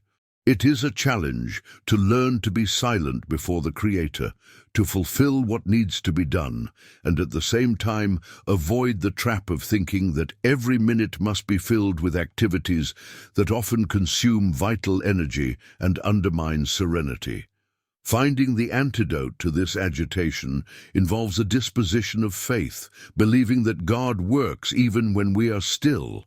The daily routine proves how easy it is to get lost amidst deadlines, goals, and external and internal demands. Just a small interval of silence, without notifications, can bring the clarity that the soul is overloaded. Matthew 11:28 speaks of an invitation from Jesus for those who find themselves weary and burdened with unbearable weights. And how many are not carrying these suffocating loads? How many do not feel obliged to prove something to the world or to themselves without ever finding a point of balance? This invitation to find relief is not limited to nighttime sleep or brief naps. It is a call for deeper rest, which includes trusting that there is a Lord attentive, willing to take care of details that our hands cannot reach. And when the soul rests in this certainty, there is a different lightness in the gaze, a sense that the suffocation recedes, that life does not need to be a desperate race towards exhaustion. Perfectionism is another enemy that blocks the experience of pause. It makes a person believe that by leaving work for a few moments, something terrible will happen. There are those who cannot bear the idea of losing control or allowing other situations to happen without their intervention. Proverbs 3:5 advises not to rely on one's own understanding, but on the Lord. This verse invites the individual to admit that their strength cannot sustain everything. It is not always about the absence of responsibility, but about recognizing that there is a fine line between dedication and obsession. The soul ends up atrophying under the pressure of always being ahead of everything, with no space to breathe, no breath to contemplate the divine hand in action. The humility of recognizing limits opens doors to discover the serenity that is so sought after. It is also necessary to remember that true rest involves detachment from certain bonds. Many people overburden themselves, fearing that if they take a step back, they will be forgotten, lose relevance, or cease to be valued. They may believe that they need to remain visible at all costs, never showing weakness or the need to retreat. But this fear hinders inner growth, preventing any germination of peace.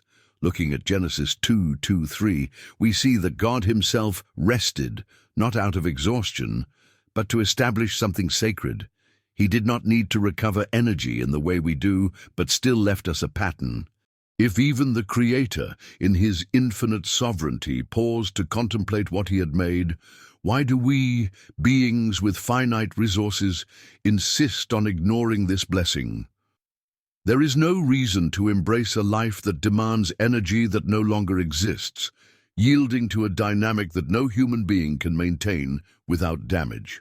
Sometimes the inevitable question arises: how to put this principle into practice if the world doesn't stop to wait for us? So many demands continue to pulse. People depend on us. Deadlines pile up.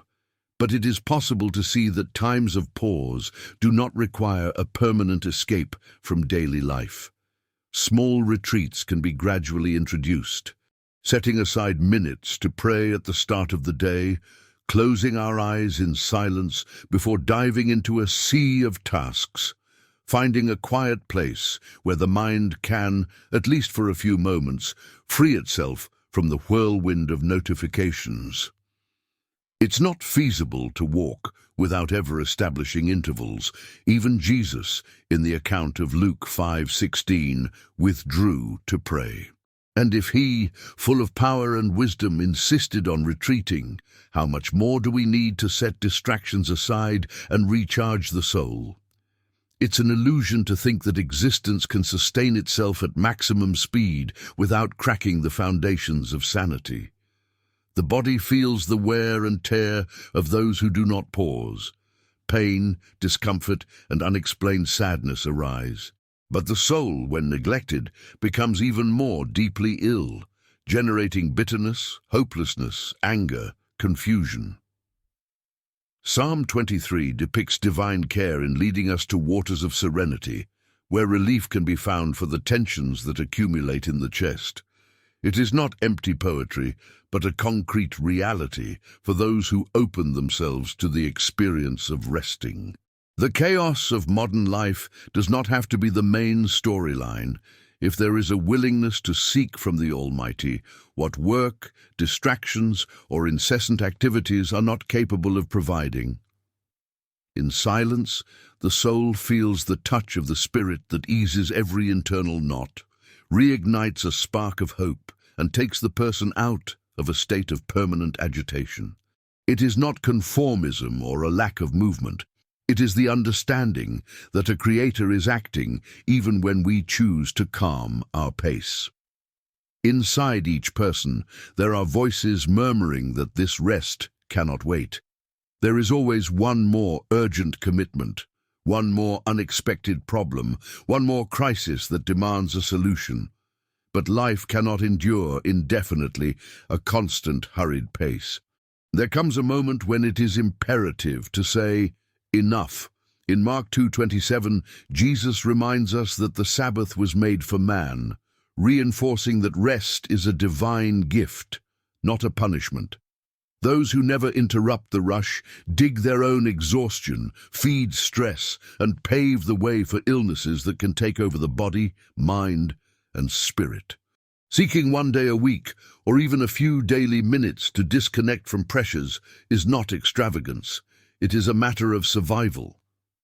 When this practice becomes part of the routine, one gradually notices a soul more attentive to things that truly matter, a heightened sensitivity to the voice of God that consoles and guides.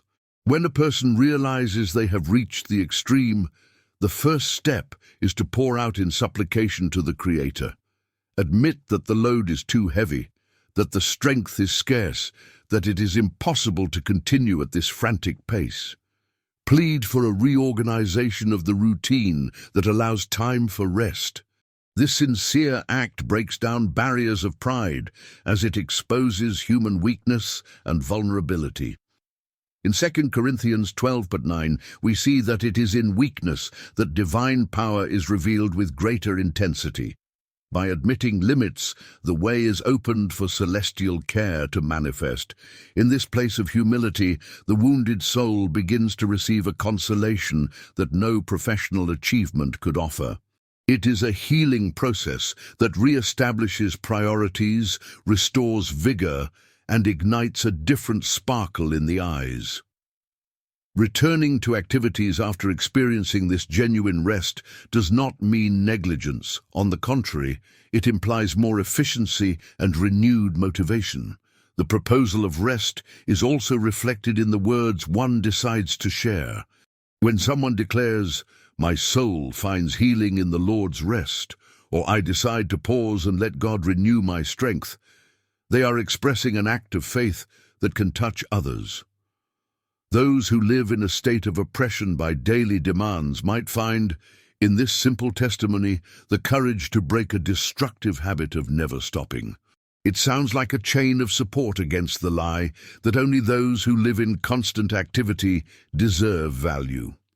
This model is harmful. It corrodes relationships. It steals the tranquility that could be a source of creation and harmony. Those who choose God's rhythm, which alternates between work and pause, might even face suspicious looks. But standing firm in this choice becomes an act of resistance against a system that insists on trampling limits. However, the decision to rest often attracts criticism. Some may point fingers, insinuating that you are missing, that you are not working as hard as before, that your productivity has decreased. There will be those who doubt your willingness to keep commitments or think that you have adopted indifference, but this should not be a reason to retreat. Ultimately, each person knows the pain they carry, the level of exhaustion they reach, the internal pressures that suffocate them. If God established intervals for the creature, there is no reason to fear others' evaluations. It is better to carry the label of lazy in the eyes of those who do not understand the true meaning of rest than to sink into emotional or spiritual illnesses for not listening to your own inner voice crying for help. Adjusting the routine to include rest is not complacency, but a firm step towards recovering the overall health that we so desperately need. Over time, it becomes clear that pauses unleash creativity, sharpen perception, and restore patience. When the soul is exhausted, it loses the ability to appreciate small moments of pleasure and becomes trapped in a vicious cycle of tasks that seem never-ending. In the rush, many relationships weaken because there is no energy to devote real attention to those we love. The sweetness of an unhurried conversation is lost, as is the ability to truly listen. With rest, the eyes become more sensitive, the hearing more attuned, and laughter arises more spontaneously. This reflects the generosity of the Creator, who offers a path of restoration beyond appearances. The divine presence becomes more tangible to those who choose to slow down and lean in to hear what heaven has to say. This process of connecting with the sacred does not require grand rituals, just the willingness to stop. Nonetheless, the decision to stop is not easy. It involves breaking patterns. Often it requires saying no to invitations that seem irresistible, refusing commitments that don't fit into an already packed schedule, adjusting professional expectations, and rethinking priorities. The world does not usually applaud those who turn to a lifestyle that respects personal boundaries. Commonly, people are urged to seek more and more to prove and showcase impressive results.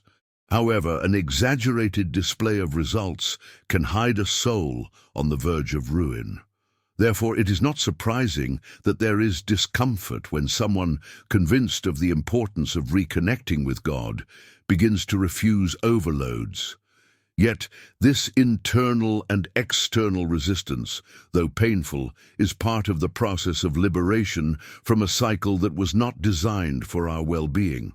The practice of reserving space for rest is not limited to long breaks. The discipline of, every day, finding a few minutes to open the Bible, for an intimate conversation with the Father, for a moment of quietness, makes a gradual difference. There is no need for complex elaborations, just the sincerity of a heart that recognizes its limitation and supplicates for strength from the Creator. Thus the day gains a new perspective. Even tasks that once piled up become clearer, more manageable. Unexpected ideas arise to solve challenges that seemed impossible, and anxiety loses ground. This is the kind of miracle that does not come explosively, but manifests in everyday life, reorganizing internal priorities and promoting a healthier disposition to relate to everything around. Psalm 23 recalls the care of the Good Shepherd who leads his sheep to green pastures and still waters. It is not a fanciful painting. It is a metaphor, but it exposes a reality accessible to those who allow themselves to be guided. Those who open up to divine rest find in it waters that calm, that quench, that wash away the dust of accumulated fatigue along the journeys. Life will still bring challenges and storms, but the heart comes to rely on a solid, unshakable shelter.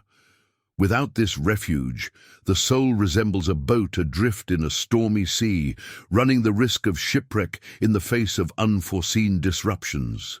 What people often call a lack of time to rest can be, in fact, a lack of courage to face the fear of being alone with their own thoughts, of admitting that they cannot handle everything, of realizing that faith needs to be above the impulse to control everything. Restlessness with each passing day fuels social and internal pressures. It's the co-worker who demands, the family member who requires total presence, the inner voice that punishes those who slow down. However, the need to decrease the pace cannot be at the mercy of others' opinions. It is one's own existence that is at stake, and sanity, if not cared for, can be lost. When Jesus declared in Mark 2:27 that the Sabbath was made for man, he invited each person to understand the value of this gift. By refusing this present, we are, in practice, disregarding divine mercy and wisdom.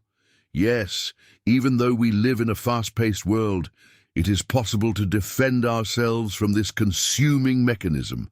The possibilities for pausing are within our reach. It could be a simple break to contemplate nature, a period when the phone is turned off, a weekend planned to be with loved ones without letting the mind be a hostage to constant worries. Small things, but they create cracks in an apparently unbreakable wall of obligations. As one experiences this process of incorporating pauses, a subtle transformation is perceived in their outlook. Days stop being a train of obligations that trample sensitivity. Faith gains new vigor, for the person begins to notice God's care in the details. Every situation that used to generate panic now receives a dose of tranquility. The reminder comes to mind that there is a Lord who sustains the universe, and the need to carry everything on one's own shoulders loses strength. It is a paradigm shift. It's not about abandoning goals, but about understanding that the Creator does not require anyone to exceed their limits to the point of exhausting the spirit. On the contrary, He desires to restore, renew, and nourish. But this restoration only happens when there is space for grace to act. The decision to trust in the Most High, even if it means interrupting urgent activities, reflects the acknowledgement that He is sovereign. This understanding eliminates the illusion of personal omnipotence. There are tasks that require dedication, but there is also the right and the need to withdraw, to take a deeper breath, to contemplate with renewed eyes. The rebellion against this principle stems from a secret pride that refuses to depend on anyone. But as one deepens in faith, dependence on God ceases to be a burden and becomes a source of peace. Stopping is not giving up on what one loves or what needs to be done, but an act of wisdom that balances effort and rest, activity and serenity. The heart, upon understanding this, finds space to beat with less tension, and the joy of living gains intensity.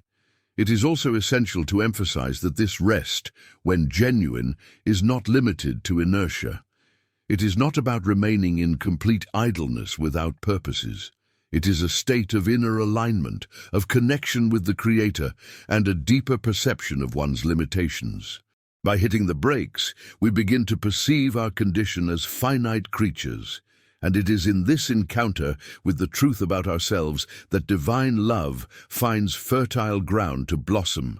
The wounded soul, when touched by God's presence, starts to glimpse paths that were previously invisible. Silence helps break down barriers that everyday noise builds. In this process, stifled emotions find an outlet, trapped tears can flow, and gratitude is reborn in the simplicity of recognizing that living is not about carrying mountains on our backs. The scriptures indicate that the Father does not wish to see his children overburdened to the point of becoming ill or lost in excessive work. The invitation of Matthew 11:28 remains current and strong for those who feel heavy-hearted and worn out. In practice, it is often only possible to realize the burden when the body is already sick or when emotions are shaken. This is the point where many find themselves without a way out because they did not prepare for the break that could have prevented the collapse. The big question is, why wait until the extreme to take action? Why not pay attention to the signs that one's own body and soul manifest? Rest has the power to preserve health before illness sets in, to calm the mind before it is flooded with despair, to quiet the heart before it becomes a permanent factory of anxiety.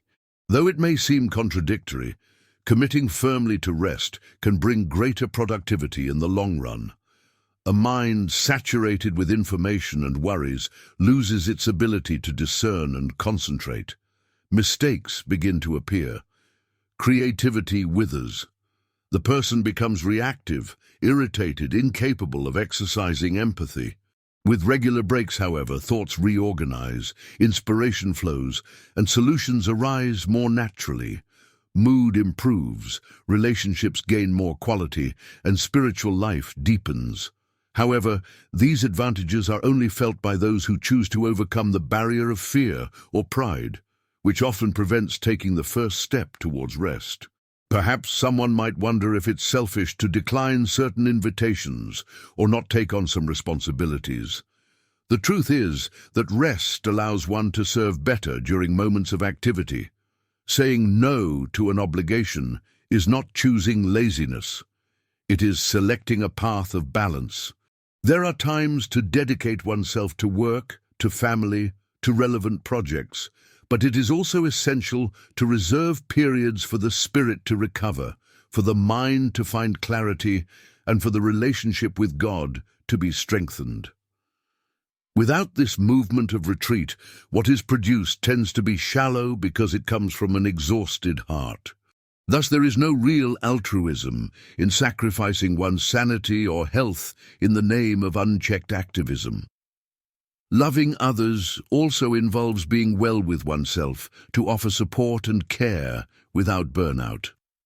Observing the biblical passages that address the theme of rest reveals a deep concern of the Creator with the wholeness of the human being.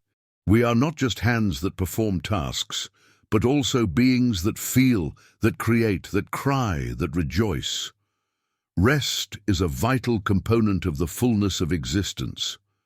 The surrounding culture may mock this, calling it romanticism. But those who experience this interruption of rhythm realize how the soul gradually finds peace.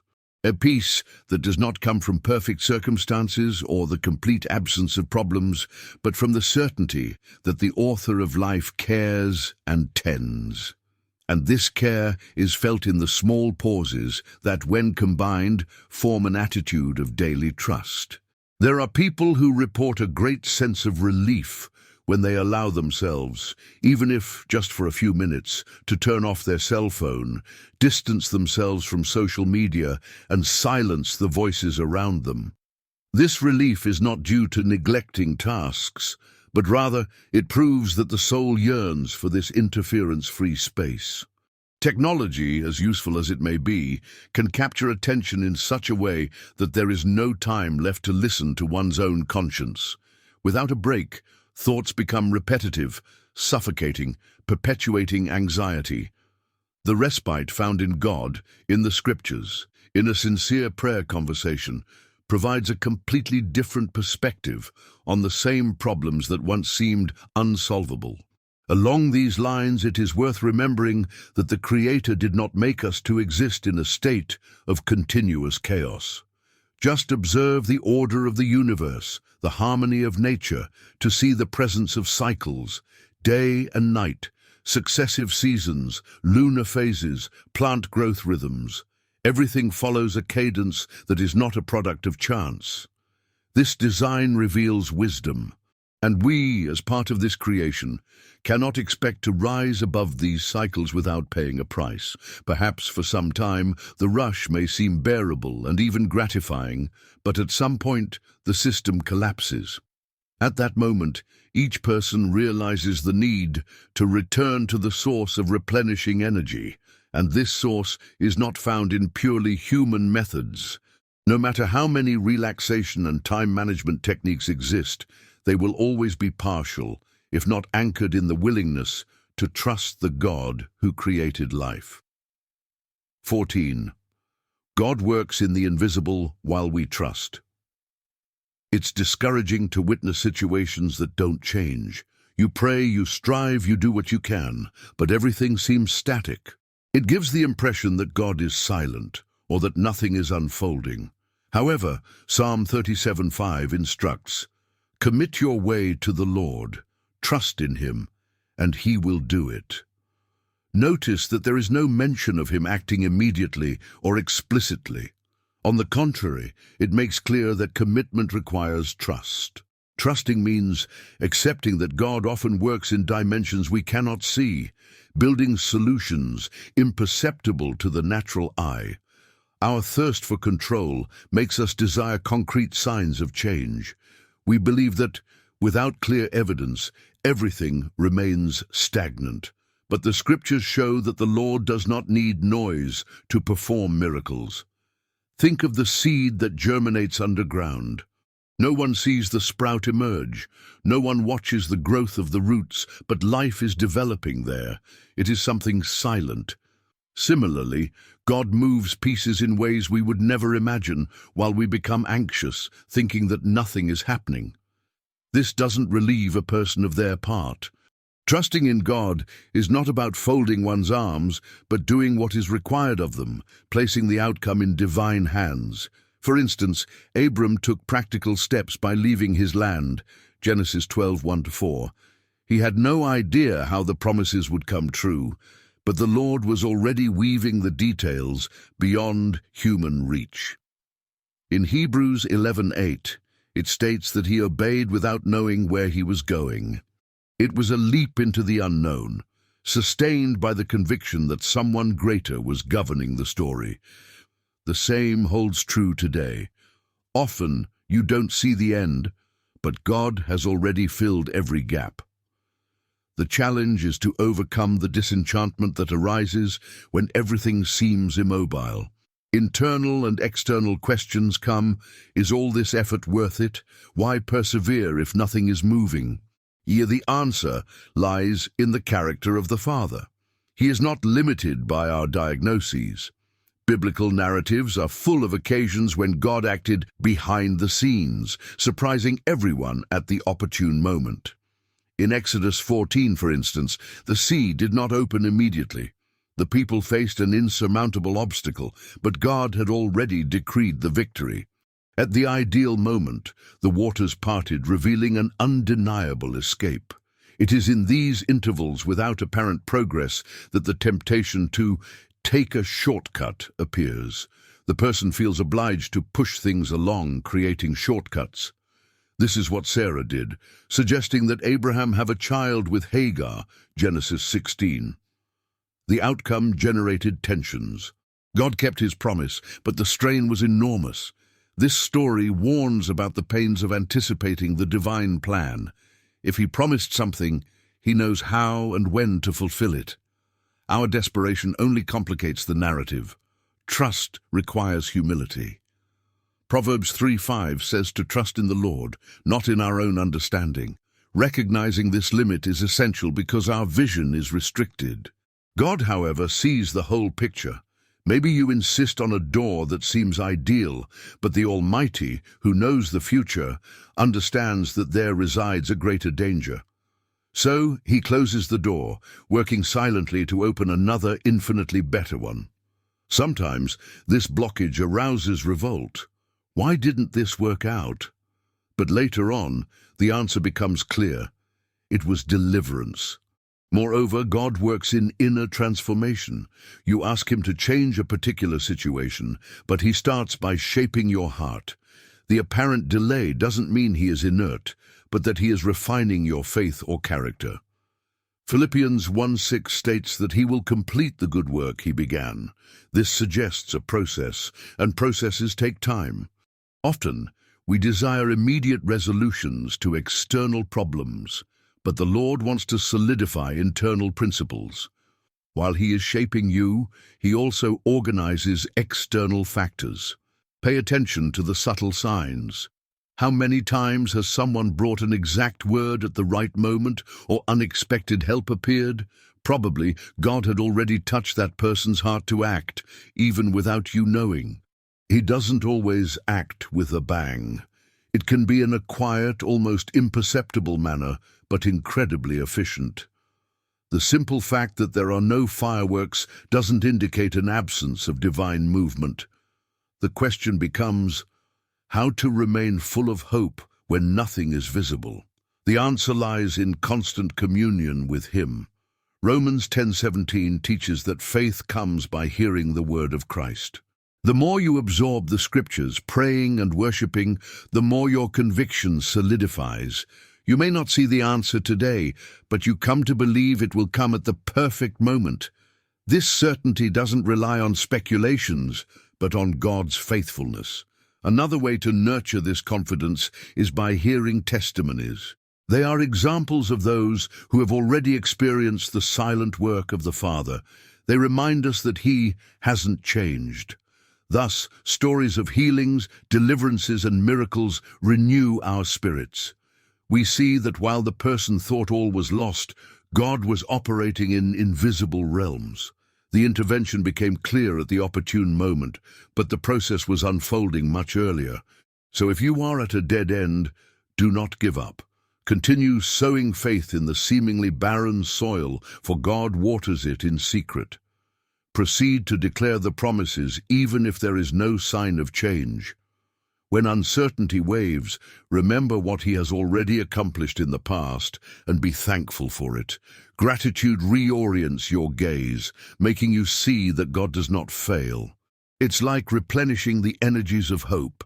At the end of this reflection, be an active part. Type in the comments, "I trust that God acts in the invisible in my favor," or, "Even without seeing, I believe that the Lord is working." Each line forms a wall of faith against discouragement. Perhaps someone will read and find the strength to continue. And you yourself are strengthened by writing down your words. Thus, you declare to the world and your own heart, God does not sleep, nor is he absent. He works in silence, in the details, and behind the scenes. Do not confuse silence with divine inertia. Do not believe that because you cannot yet see answers, nothing has changed. There are higher realities in progress.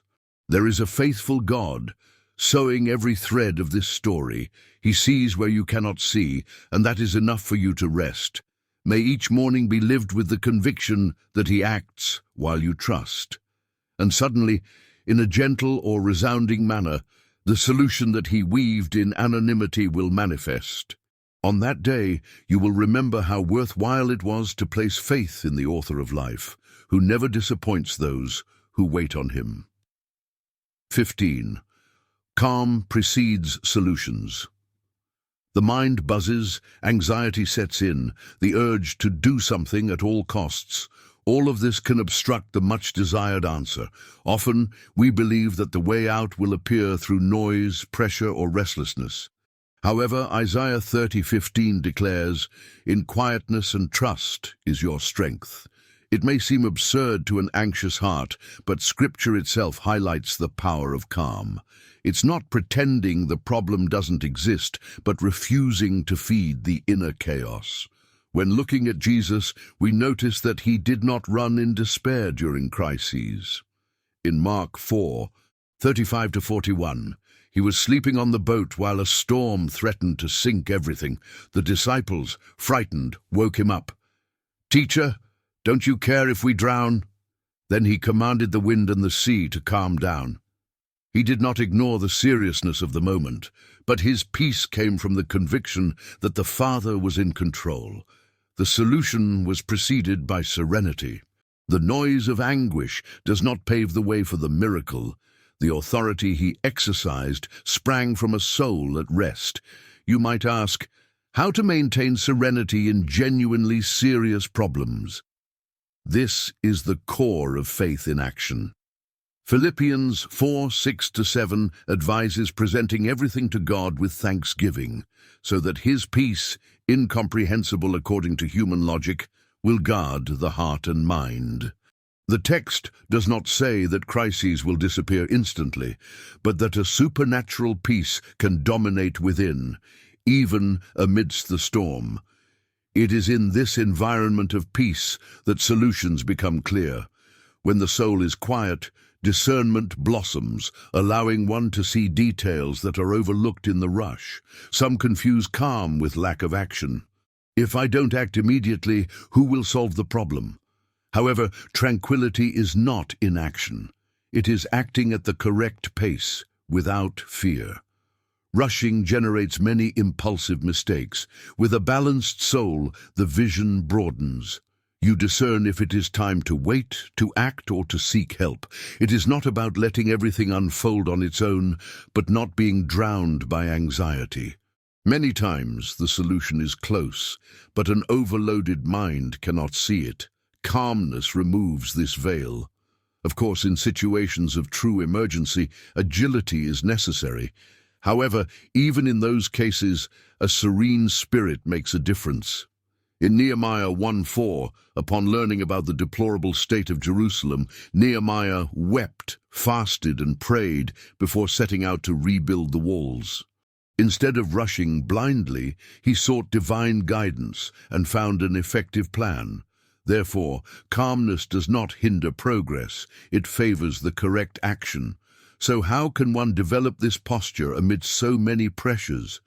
The answer includes practicing spiritual disciplines: prayer, Bible reading, praise, gratitude. When you feel anxiety rising, try to isolate yourself for a few moments and call upon the name of the Lord. Remember his deeds in the past. Reinforce his promises.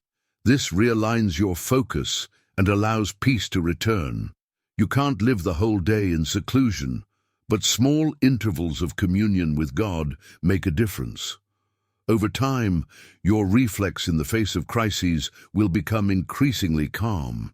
Calmness does not nullify emotions. You may still feel fear or tension. The key is not to be governed by them. In Psalm 131, David describes a tranquil soul, comparing himself to a child at peace in his mother's arms. He does not claim to be immune to problems, but that he has learned to quiet himself. It is the image of someone who recognizes that there is a supreme care, and that this care is enough. It is not a denial of danger, but the awareness that one does not walk alone. Therefore, when confusion overwhelms you, before making any decision, take a pause. Call upon God for wisdom, as per James 1:5. Do not yield to the pressure of solving everything instantly. In certain situations, waiting in peace is the wisest measure, for the Spirit will reveal the exact time to act. If others criticize you for apparent slowness, remember that you are following the voice of God, not the voice of panic.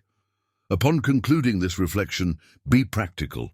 Write in the comments, "I calm my heart and receive the Lord's answer," or "I reject the rush and choose the serenity that precedes the miracle."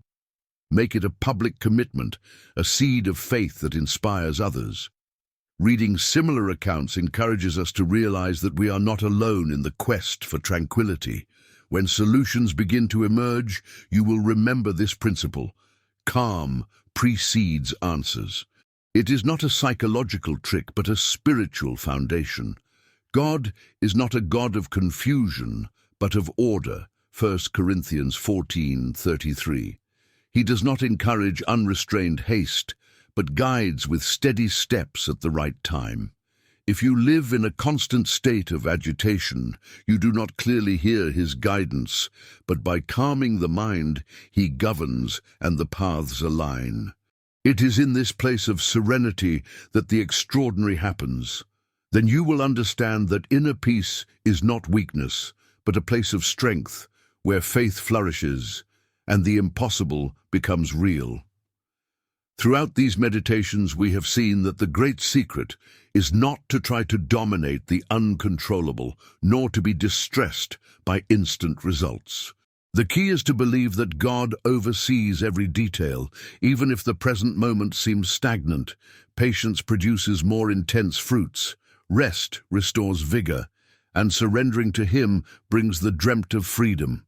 If your heart still oscillates between fear and hope, choose to break the logic of haste and stand firm on eternal promises. We have reached the end of this journey of reflections, but the invitation to live with patience, rest, trust in God, and serenity in the face of pressures remains open for you. Now it's your turn to act. Subscribe to the channel, leave your like, and share in the comments how you intend to practice these truths in your daily life. Your participation is valuable not only to strengthen your own faith, but also to encourage others who seek the transformation that only God can offer. Together, we will build a community that walks in peace, believing that God's timing and ways are always perfect.